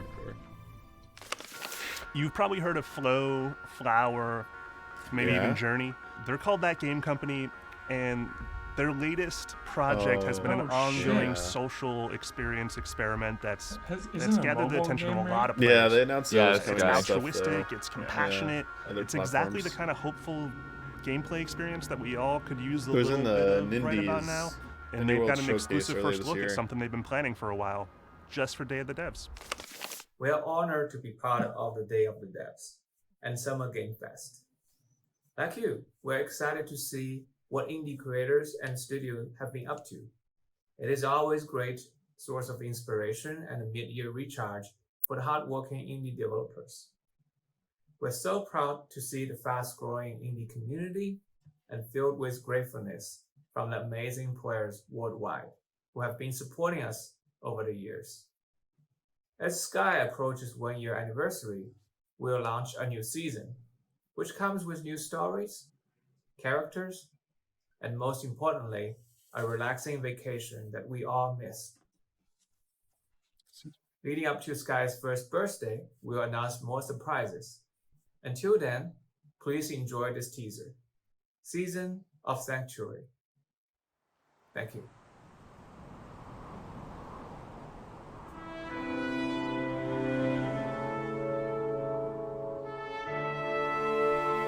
Yeah, Sky's mobile game. I think it might be on some other platforms as well. Or coming to other platforms. Yeah, it's going to Switch. This was in the Indie World Showcase earlier this year. It's forget if it said when or what, any other details. Just forget. Pretty, I mean, it's probably on other consoles too. Yeah.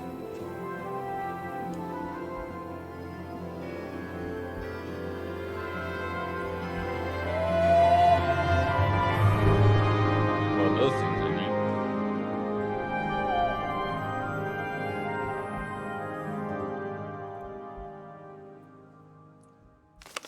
It's no secret that the team at Double Fine loves a really good point-and-click adventure, and this one from Whalestalk Interactive looks like a really, really cool expression of the genre. It's moody, it's woodsy, it's spooky, and it's really beautifully animated. This is The Night is Grey. Night is Grey. Hey there, hope everyone is doing okay. My name is André Broa and I'm the creative director at Whalestalk Interactive. I'd like to show you The Night is Grey.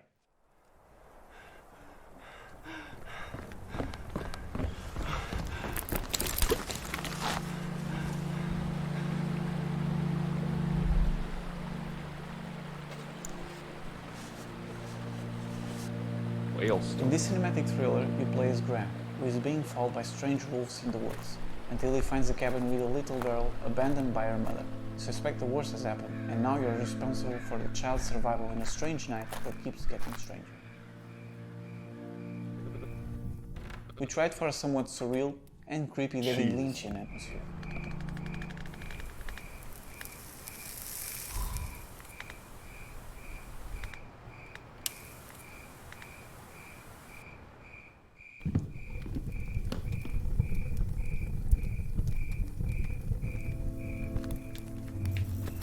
Besides being a lovable character, Anna is also part of a game mechanic. As you explore scenarios and solve different puzzles with her help, you have to switch from playing on your own to carrying her around.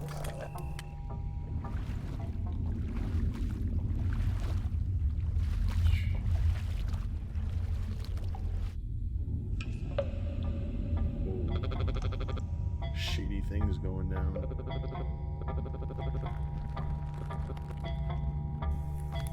Like any adventure game, you have to solve puzzles to progress. No quick pixel research hunting, break, I'll be we right promise. back. We are Sure. trying to reach the sweet spot between frustration and accomplishment by The changing sweet interface. spot between frustration and accomplishment. Yikes.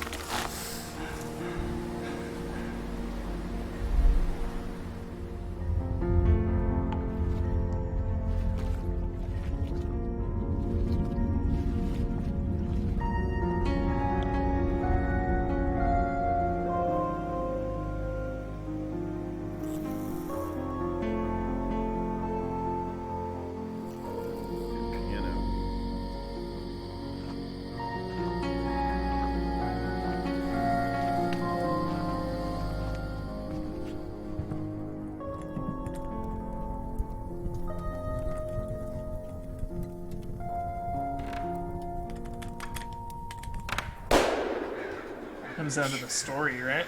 Yikes. Like if the story is gripping, that game could be amazing. Different outcomes. Switch, Steam, and iOS. Day of the Devs next gives us year. a chance to highlight really personal stories from developers who have a unique point of view. And this title from super hot and Australian developer Andrew Brophy really is a good example of that. It's super weird. Welcome to the messed up future of Knuckle Sandwich. Knuckle Sandwich. Hello, my name is Andrew Brophy. I'm a game designer from Melbourne, Australia. I'm very pleased to have the opportunity to show you what I'm currently working on. It's a video game called Knuckle Sandwich.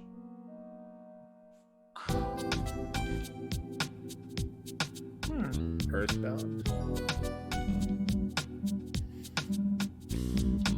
Yeah, Blood's missing this. Yeah, Blood. It's also.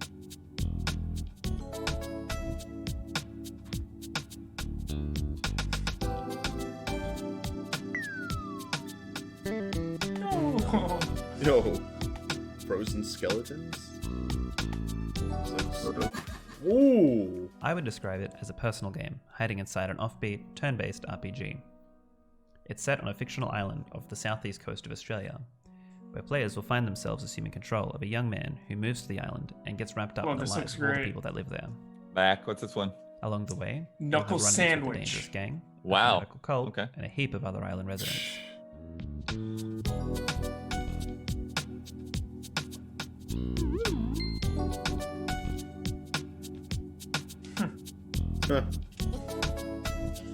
Gee.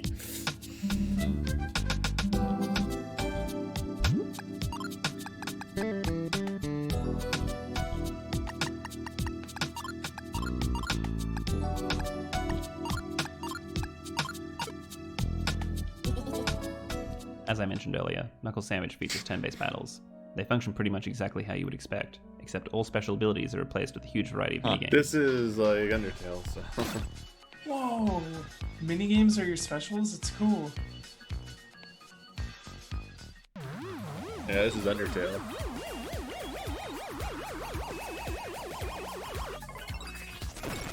Love that.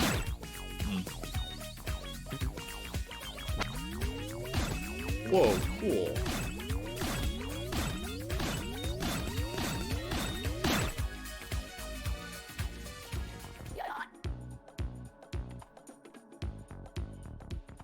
Persona creature. Wow. It just makes me a little nervous that you're having to do this like 500 times. Good call. Good call.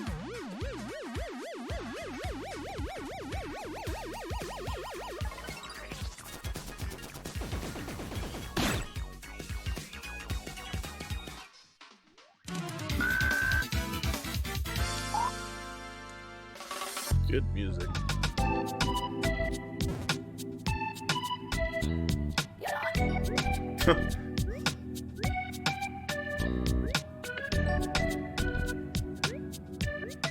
Yeah, they feel like Anyway, I like how they that's feel Knuckle Sandwich menacing in a even on the nutshell. map. I hope you dig it. Thanks.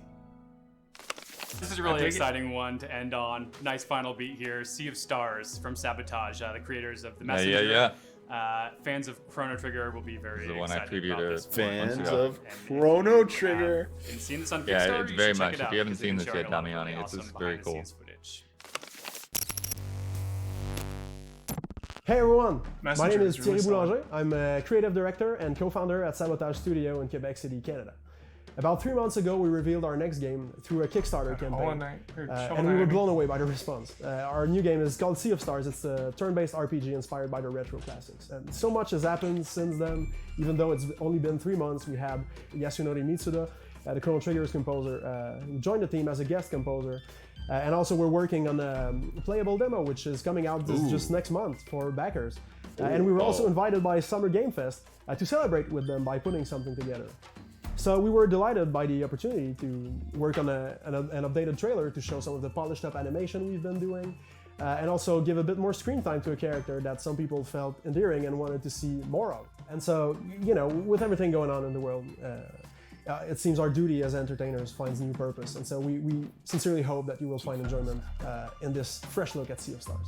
Stay safe, everyone. Whoa. Gorgeous. Oh yeah. Oh, that map. Yeah, definitely. Freaking gorgeous. Yeah, that looks so good. Yeah, this has a lot of Golden Sun vibe too. Love Warrior Cooks. Best. Dude. Let's go. Yes.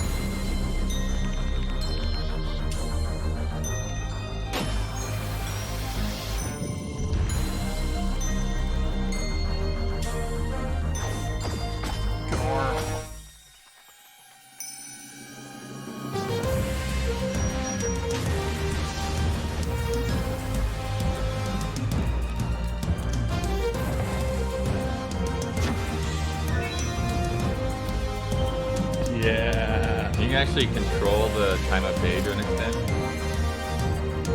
Thinking when you level up. It's Mario RPG.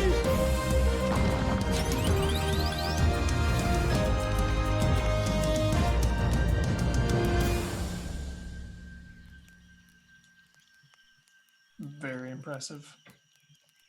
Bonds. 2022. Yeah. Thanks. Wait, bit of We a wait. tricked you. We have one more surprise. It's a world exclusive, and it's from the creator of Pinout and Smash Hit. These are games that have literally been downloaded hundreds of millions of times. This is the creator's first console title, and it is trippy as hell. They had to get one for Geoff. Geoff demanded it. Mm-hmm. First person. Oh no. Oh no. Oh, that's... I just got shivers. Oh.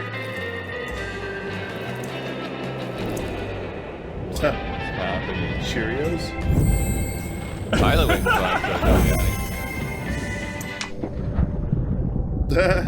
Honey, I Shrunk the Kids. Fresh brew. So many fresh brews. Overlook Trail. It sounds nothing like what we just saw.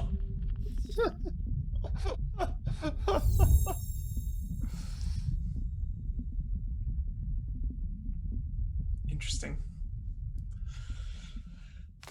That's it for this installment of Day of the Devs, but we'll be back in July with another Summer Game Fest developer showcase. If you're looking to have your game featured in the next Day of the Devs, we'll be having an open call for Nice. submissions for the July showcase. So keep your eyes on daythatdevs.com for submissions opening soon. Thank you, as always, to the generous support of our partners for making all of this possible. PlayStation, Idea, Xbox, Nintendo, That's a Epic heck of a Games partner Store, lineup. Steam. That's basically It takes a everybody. village of humans to make a digital event of this caliber happen, so thank you for all your support. And special thanks to Dose One, rapper, poet, composer, for lending his sounds to our soundtrack for today's broadcast. His music is dope. Check it out. But stay tuned. Summer Game Fest Developer Showcase is not over yet. We've still got some surprises in store. And thanks for you for watching, and thanks for all the developers around the world who submitted games. Bye. Thanks for watching. Thank you, Skulls. Okay, let's hope that recorded. Oh, I didn't clap. Oh, just take a video when you clap then. Well, no, it has to be in that stream. Did you stop yours? Mm-hmm. Thank you. Thank you. You're the best. Thank you very much. All right. Nice. Ooh. That was solid lineup. A lot of good stuff. Yeah, I think what's really cool with this one is it didn't have as much stuff, but it really focused Yeah. in on things that felt very different and gave you like a good idea of like what each one of these games really is, rather than just like, what was that? And it's gone. Totally. Like the Spent a only little thing more that time was with short each. was the like new season for Sky. And like we didn't need to see a ton of that, right? Because we know what that game is. We know it's gonna have new content. So good to not like dwell on it too much. Yeah. But I mean, Any yeah, I'm highlights? guessing we don't really have to watch much of this here. Yeah. Unfortunately, if you want to keep listening to it on your own chat, I'm gonna mute it for now since we're good. Alf. The Alf? Chrono Trigger game was unbelievable. Sea of Stars looks really good. 2022. It's funny, right before they said 2022, I was like, in my head, I was like, is this going to be one of those like 7 year later releases? It's like 2022. It's a ways away. Yeah, with that game, they didn't really show much in the way of like new environments. I think like they were saying, there was just more about like highlighting more of combat system and new animations and things like that they've been working on the past couple months. Nice. And I think there's another extra character in there I didn't see before too. Dude, that warrior cook looked awesome. Garl. Maybe take it from the top. Crash. Seeing Crash Bandicoot 4. Yeah. It's about time. I wonder if they had any inkling about what Ratchet and Clank were doing, like going to the broken glass imagery and stuff like that. Right. They were both literally doing. Similar. It's like, is that like a stock graphic that we both just decided to use? And like, no, those aren't stock. I mean, Ratchet in particular, you can see a lot going on in that broken glass. I think, to me, I'm pretty sure that like what we saw in the Crash trailer is just sort of there for the trailer, whereas in Ratchet and Clank, like that is actually like a transitioning mechanic. Like that bit of like shattered whatever is the load time. Basically, you smash in, it loads the next level, you smash out. Hyped for the inevitable retro stage PS1 graphics. That'll be fun. Guaranteed. Lock it in. Oh yeah, good call. And the fact that they said like multiverse, you know, makes you wonder. It like Damian, if when Insomniac was making the new Ratchet and Clank, if they had the idea like we're going through space, we're going through time, let's reach out to the other mascots, Crash, Jack, see what happens. In a perfect world. Well, I'm not expecting that, but at the same time, it would be really awesome. And I'm going to hope that there's some kind of, but. I think too, it's really good that they focused in on their level design and really, found a way to make that work without going into these big wide open spaces. Whereas they said, you're not really doing a lot in some of that space. It's just like, okay, I'm traversing across this big open area, which when you have a platformer, that might not always be fun, right? And you kind of saw, sometimes that can kind of get out of hand, and that maybe that's why it wasn't a. When he said that there's some bigger environments that you can explore, not like open world, but like some of the spaces are big and they have optional exploration like that's cool. It spoke to me for sure. Yeah, just the changing perspectives, like side scrolling and then going straight, like obviously changing characters, all the mask abilities. Yeah, it looked really solid. I'm just glad it looks like a continuation of like old school Crash. I know though. Right. I mean, the press release did say it's like a full price game, so I already see some people out there not happy about that because they don't think it looks like it. But I mean, you haven't played it yet. You don't know. I mean, I do hope they did some research and played some more recent games, like especially like Yooka-Laylee. Like there's like some stuff in here I think. Right. Like in terms of challenge and balance and toggling between like the side scrolling stuff, but like they're going back and forth, running at the camera, running away from the camera stuff. I'm glad that's back, and it visually looks pretty good. Yeah, I just feel like there's just a sense of tightness in these level designs that Yooka-Laylee really probably didn't have.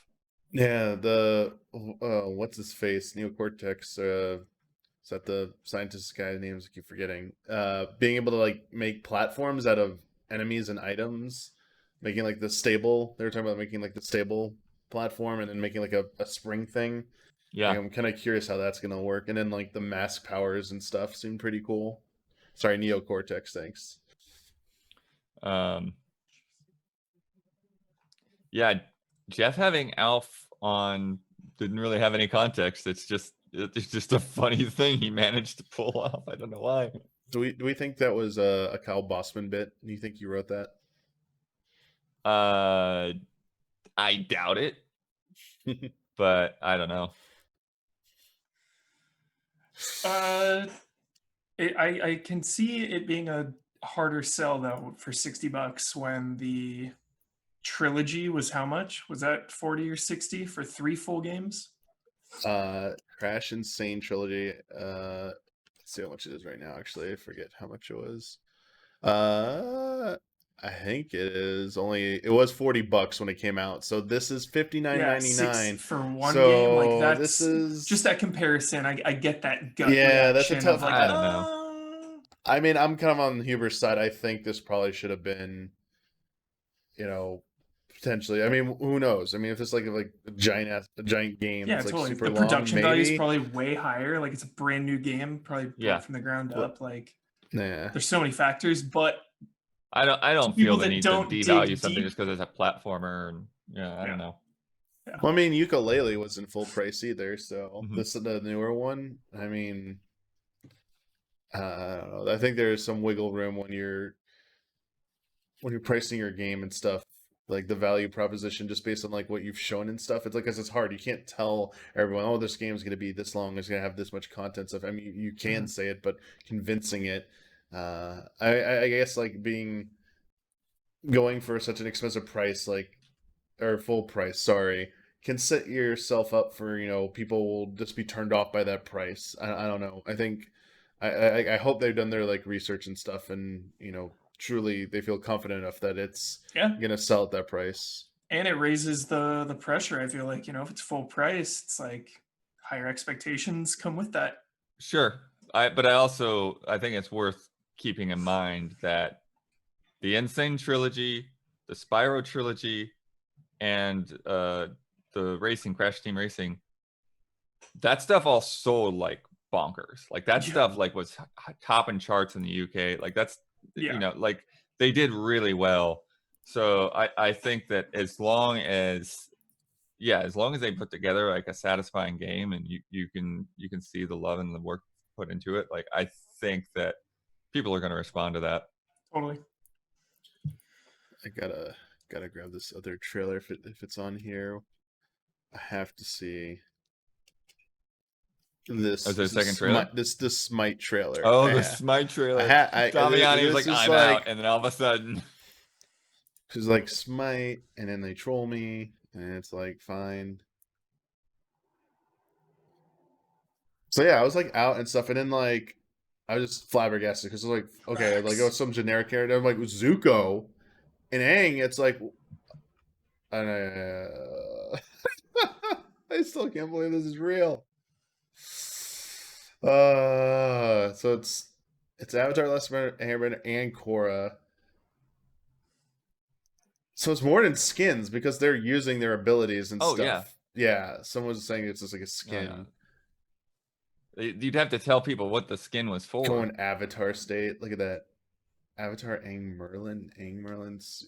Okay, so I guess it's Scotty. So Battle Pass arrives July 20th. So they're coming out in July. So I will have to play you need to get caught up. To play Smite in July. What do I need to know? I'll back you up, Tommy. We'll play. What do I need to know about Smite? How do you play Smite? It's like a MOBA. It's like Dota, but you're on the ground. So I'm gonna push lanes. Yeah, we're pushing lanes. All right, cool. Do I PvP? Like, is it gonna be 1v1 or most of the time, or is it gonna be team? No, dude, we're sticking together, dummy. The whole time. We'll be all the Avatar characters. Army of Avatar. It's just like I just want to know how this like came about. It's just like Smite. Smite gets. I mean, just talked to probably like people in Nickelodeon's like, yo, you think your Avatar Last Airbender stuff would like make sense in our game? Yeah, sure. Here you go.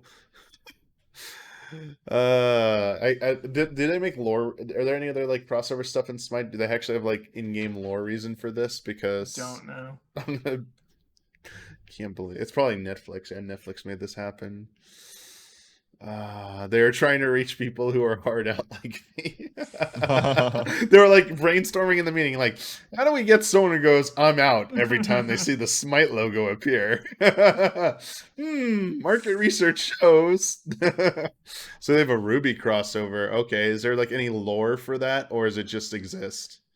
I'm very curious to see if that's a thing. No lore does exist. Okay, all right. You know, I'll probably play it for a week. Of the gods. Battleground of the gods. Smite. Avatar. So bizarre, dude. It's just so out there. It's so out of left field, but like it looks like it could fit pretty well, I guess. It's like I expect something like League of Legends or something like. I mean, I know Smite's big, but I don't know. It's so crazy. Yeah, when's Wesker skin? Oh, Birkin, dude. It's Smite. Well, we got about just a heads up. We got about 30 minutes till before Joan starts, yeah. but we'll probably have to like end a little bit before then. So probably about like 20-ish minutes. Yeah, I mean, we're not gonna spend a lot of time on recapping either. Yeah, Artful it was good. I Escape, mean, yeah, as you said, it was like they did a very good format for this. Like less amount, like not as many games, but just like the deep dives into them, and like most of the presenters, I think almost all the presenters were like just really good at explaining their games and holding your attention with that. And they did. I don't know if how they picked selection of games they show up, but like they picked a really strong lineup, I think. Dude, the guitar game. Oh my god. The last something. The Artful Escape. Artful Escape. Yeah. That was definitely one of the highlights for me. Had a little Night in the Woods, Oxenfree flavor in there. Yeah, just a really interesting mix of like platforming stuff along with this adventure game and these dialogue and going between like a very realistic setting and a very, very fantastic setting. It's and choosing your backstory for your character, I didn't expect that. Like making up like picking the world you're from and like all that. That's pretty cool. What was the name of that space MMO thing that was Starbase? Starbase. That thing is crazy ambitious. It's like, oh, what the heck? I mean, I hope they follow through. I mean, because I mean, it has potential No Man's Sky written all over that, but at the same time, turns out well. That was like, ambitious. Riveting. Thanks, chat. Riveting.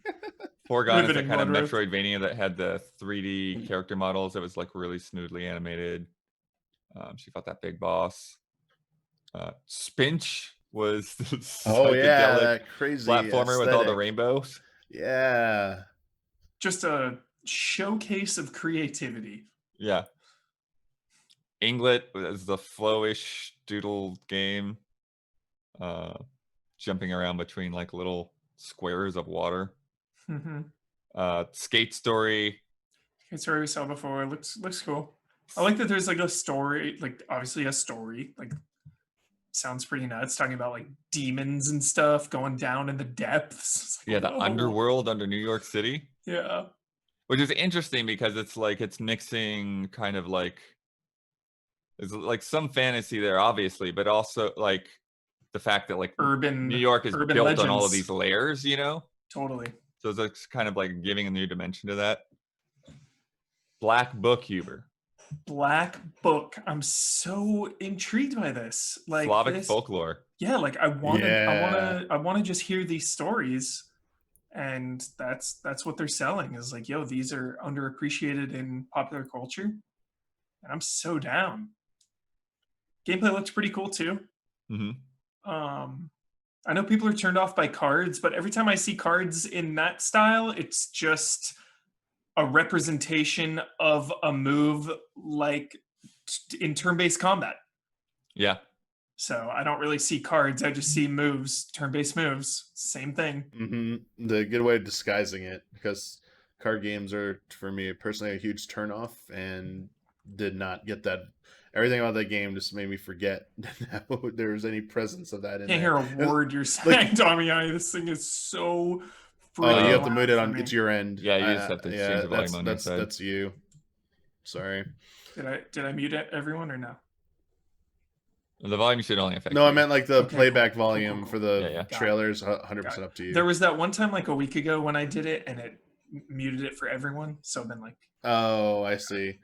But even like the style of the cards, like very unique style, like the art they were using for it, that just didn't feel like it didn't look like your typical like Magic D&D or Magic so there were a Hearthstone type card or whatever, where it's like, here's like the caricature picture in the top, here's the description. Like didn't feel like that at all. I love symbols. that. Love that. Yeah.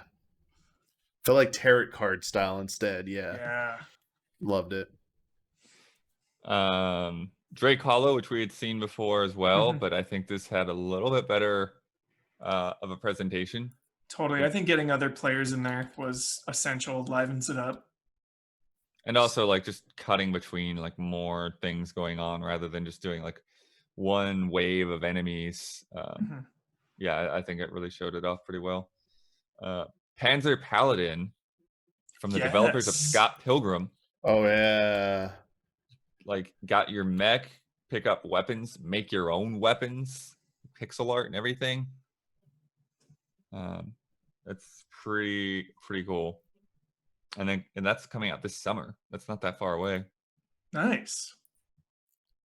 Haunted Garage was the crazy one with like the black and white art, and then there's this like interface, and then you have like a separate little window with like this top-down RPG adventure, and like every little thing that you find like adds to like this musical loop that you're creating, and you keep getting these new devices and synths and things.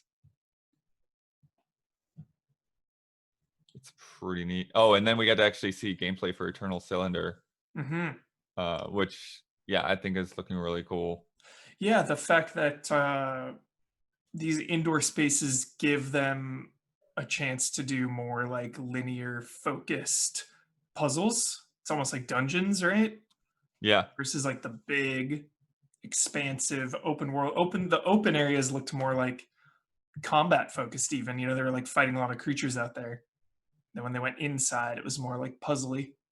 Yeah, and kind of just like turning into that cube, right? And it's like kind of evolving the shape. And like, what I'm wondering how that kind of thing works, because you do have the cylinder, and they showed that like you can get to these points where it stops. But I wonder how much of like one run like varies from the next. Like I wonder if you have to get these power-ups, or if like power-ups are kind of missable, and like so one time you get this thing and that thing, and that allows you to go a certain way, and another time, you know, just because you're trying to outrun the cylinder, like you don't get a certain item, and so you do something else. But I don't know, maybe more linear in that sense of progression, but I'm curious how it actually plays out. Totally. What was the Paladins one called again? What Paladins? Panzer Paladin. Panzer Paladins. Panzer Paladin. Yeah. Looked really cool. And total Brad Ellis joint. Yeah. Brad is in. Brad is already wish listed. Like, this is such a Brad game. Like, I need to call him right now. Be like, Brad. Panzer Paladin. And then typical Brad, he'll be like, wake him up. Typical Brad fashion, he'll be like, looks cool. Yeah, it really has like a Shovel Knight look to it. Like looking at it again. Gotta get my hands on it. Looks cool. Like this art is very Shovel Knight to me. Yeah. they mentioned the new season of Sky, and then The Night is Grey. I had to step out for a second on this one. How is this? This looked. Oh no, I thought you missed Knuckle Sandwich. I was kind of in between both of them, so I missed Okay. the end of Night is Grey and the beginning of Knuckle Sandwich. Night is Grey. This one looked good. I was a little turned off by the main character littering. He threw his cigarette into the woods. Unacceptable. Other than that, it all hinges on the story. So if if you're connected to these people, maybe they're not a good guy. Maybe they're not a good. They're not a protagonist. Maybe they're seriously, evil. don't litter. It's not that hard. Find a trash can, especially in the forest. Right. Bad decision. And then Knuckle Sandwich, very cartoony, comic style RPG. Definitely has some Mother and Undertale vibes going for it. The mini games for special attacks in battle. You kind of freaked me out. With Yeah, that, you had some concern about that. Yeah. Yeah, it's one of those things where like, okay, this could be really cool, but then like, how much do you have to do it? The more complex it gets, the more chance of it just like maybe taking too much time. Yeah. Because sometimes in an RPG, if you're getting into a lot of random encounters and things, like you do sort of want to zone out a little bit once in a while. I wonder if it's this complex, it means that there won't be.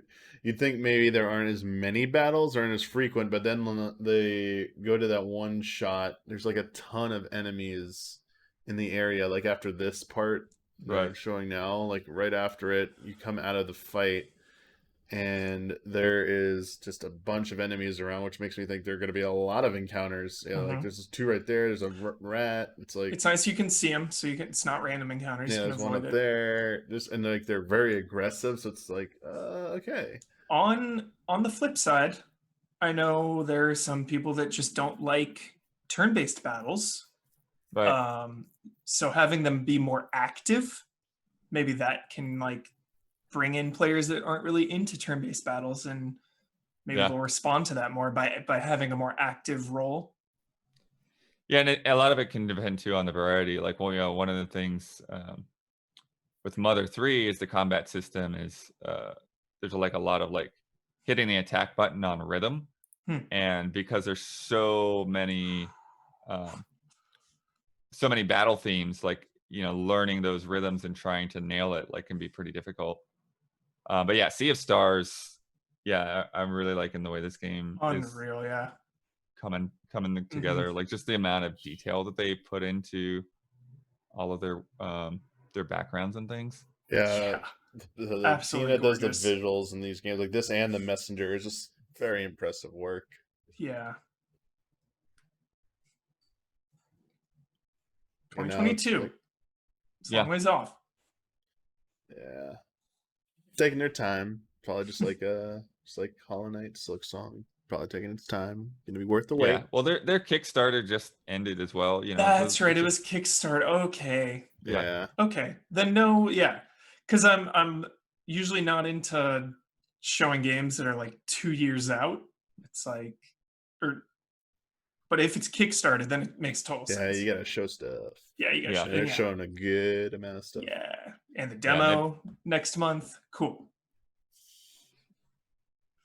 And then Overlook after the Messenger, Trail. I didn't know if they would Kickstarter a game. That's interesting. It's cool. Yeah. Overlook Trail, a game that looks nothing like that name. Yeah. We walked out of a mouth and like jumped into a bowl of cereal. Yeah, jumped into a bowl of cereal. And then what? Walked on some blueberries into a coffee cup? Like I don't know what the game is. Are you just like reversing the process of eating? I don't know. It's like these doors in a desert, so it's like, which door will you go through? Like a little symbol appears around there. Oh, it's freaky. It's so freaky. Those teeth. Oh, I don't know why that freaks me out so much. It's like a Nickelodeon thing. And then I guess these are just all people in the background. It's like, what is this? Are those popsicle sticks or something? I think they're meant to be people. Oh. I was like, I don't. Swimming in milk. Are those supposed to be blueberries? Yeah, okay. I thought those were rocks, but those are blueberries. And then you just go into a steaming hot. I know. I want to see what's coffee. through the coffee cup. I want to see that. I was like, wait, is that you It could dying? be anything. Yeah. Jones would be pleased. He's always like, leave him wanting more. I want to know more. I want to see what's through there. Nice. Yeah. Cool presentation. Yeah. It's interesting that they put a call out to submit games for July. So like they don't even know what they've got lined up. That's kind of I mean, I thought they were like, oh, we're still putting it together, but yeah, actually open submission still. You have to assume there's probably some games they were holding for the next one anyway. So they're probably just, trying to see if they can catch any other unique games that might pop up between then. Michelle Jackson ready? Submit to Data Devs. Keep getting those community showcase updates every month. Yeah. Is it time yet? Seriously. They graduate. They're like, I'm too good for community showcase now. I'm a Day of the Dev showcase. Yeah. There you go. The big leagues. The big leagues.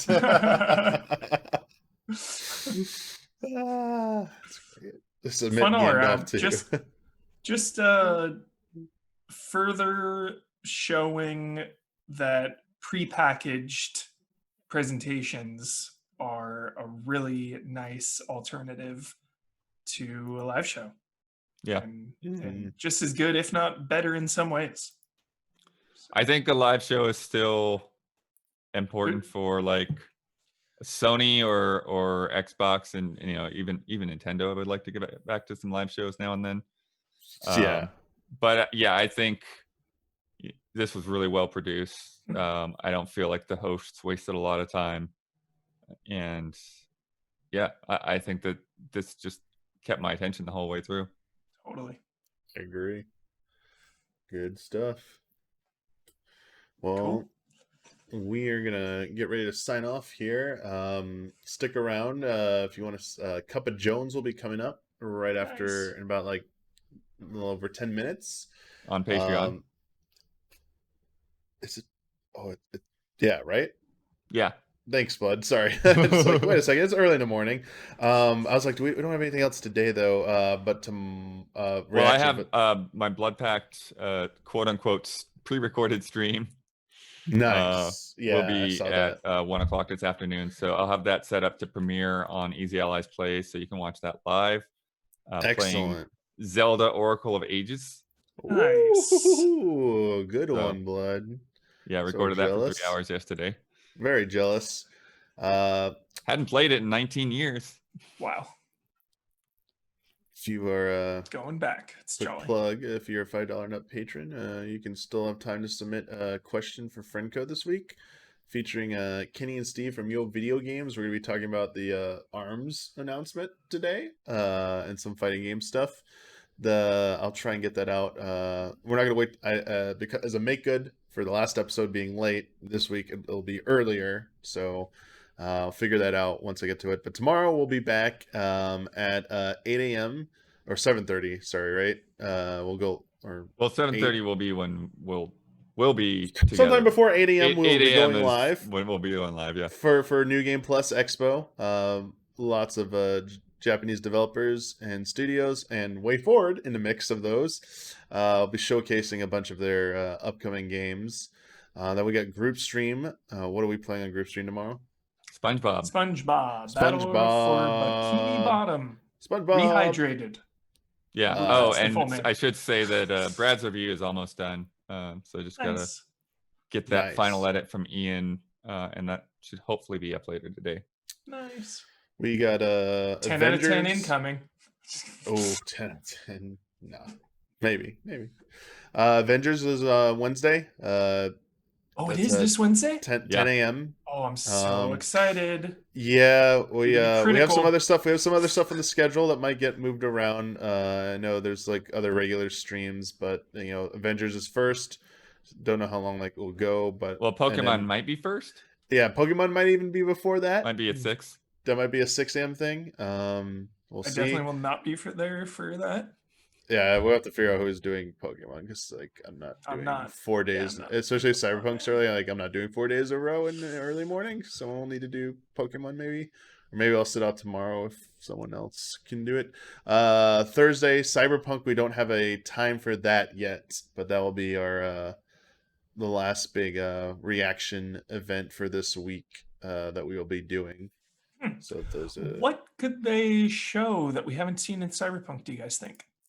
I mean, that game is massive, but like we've that's seen. the thing. I think it's just massive, just showing like the final quality and quest line, and you know, I mean, there's so because we've seen so many elements of it. I don't know like what element is left to show, but yeah. But knowing them, like that presentation will probably be, you know, more than an hour. Yeah. Or right up, scraping up against that, so it'll probably be pretty beefy. Let's go. Sick. Avengers and Cyberpunk. That's fun. Fun week. Yeah. And then Pokemon, obviously, for Pokemon fans too. Yeah, whatever that announcement is. Yep. We will see. All right. Well, that's going to do it. We're going to sign off now. Thank you, everyone, for watching. And I'm going to say bye to Huber and Blood now before we sign off, so I can mute them so we don't hear them after we sign off. Always freak out about that. And yeah. Thank you, chat. Thank you so much for watching us, checking us out. Again, Easy Allies, obviously twitch.tv, Easy Allies, where you're watching right now. You can also support us on patreon.com/Easy Allies. And stick around if you're a patron. Cup of Jones will be coming up in 10 minutes. Otherwise, we'll be back later. We'll be back tomorrow for New Game Plus reactions. Later.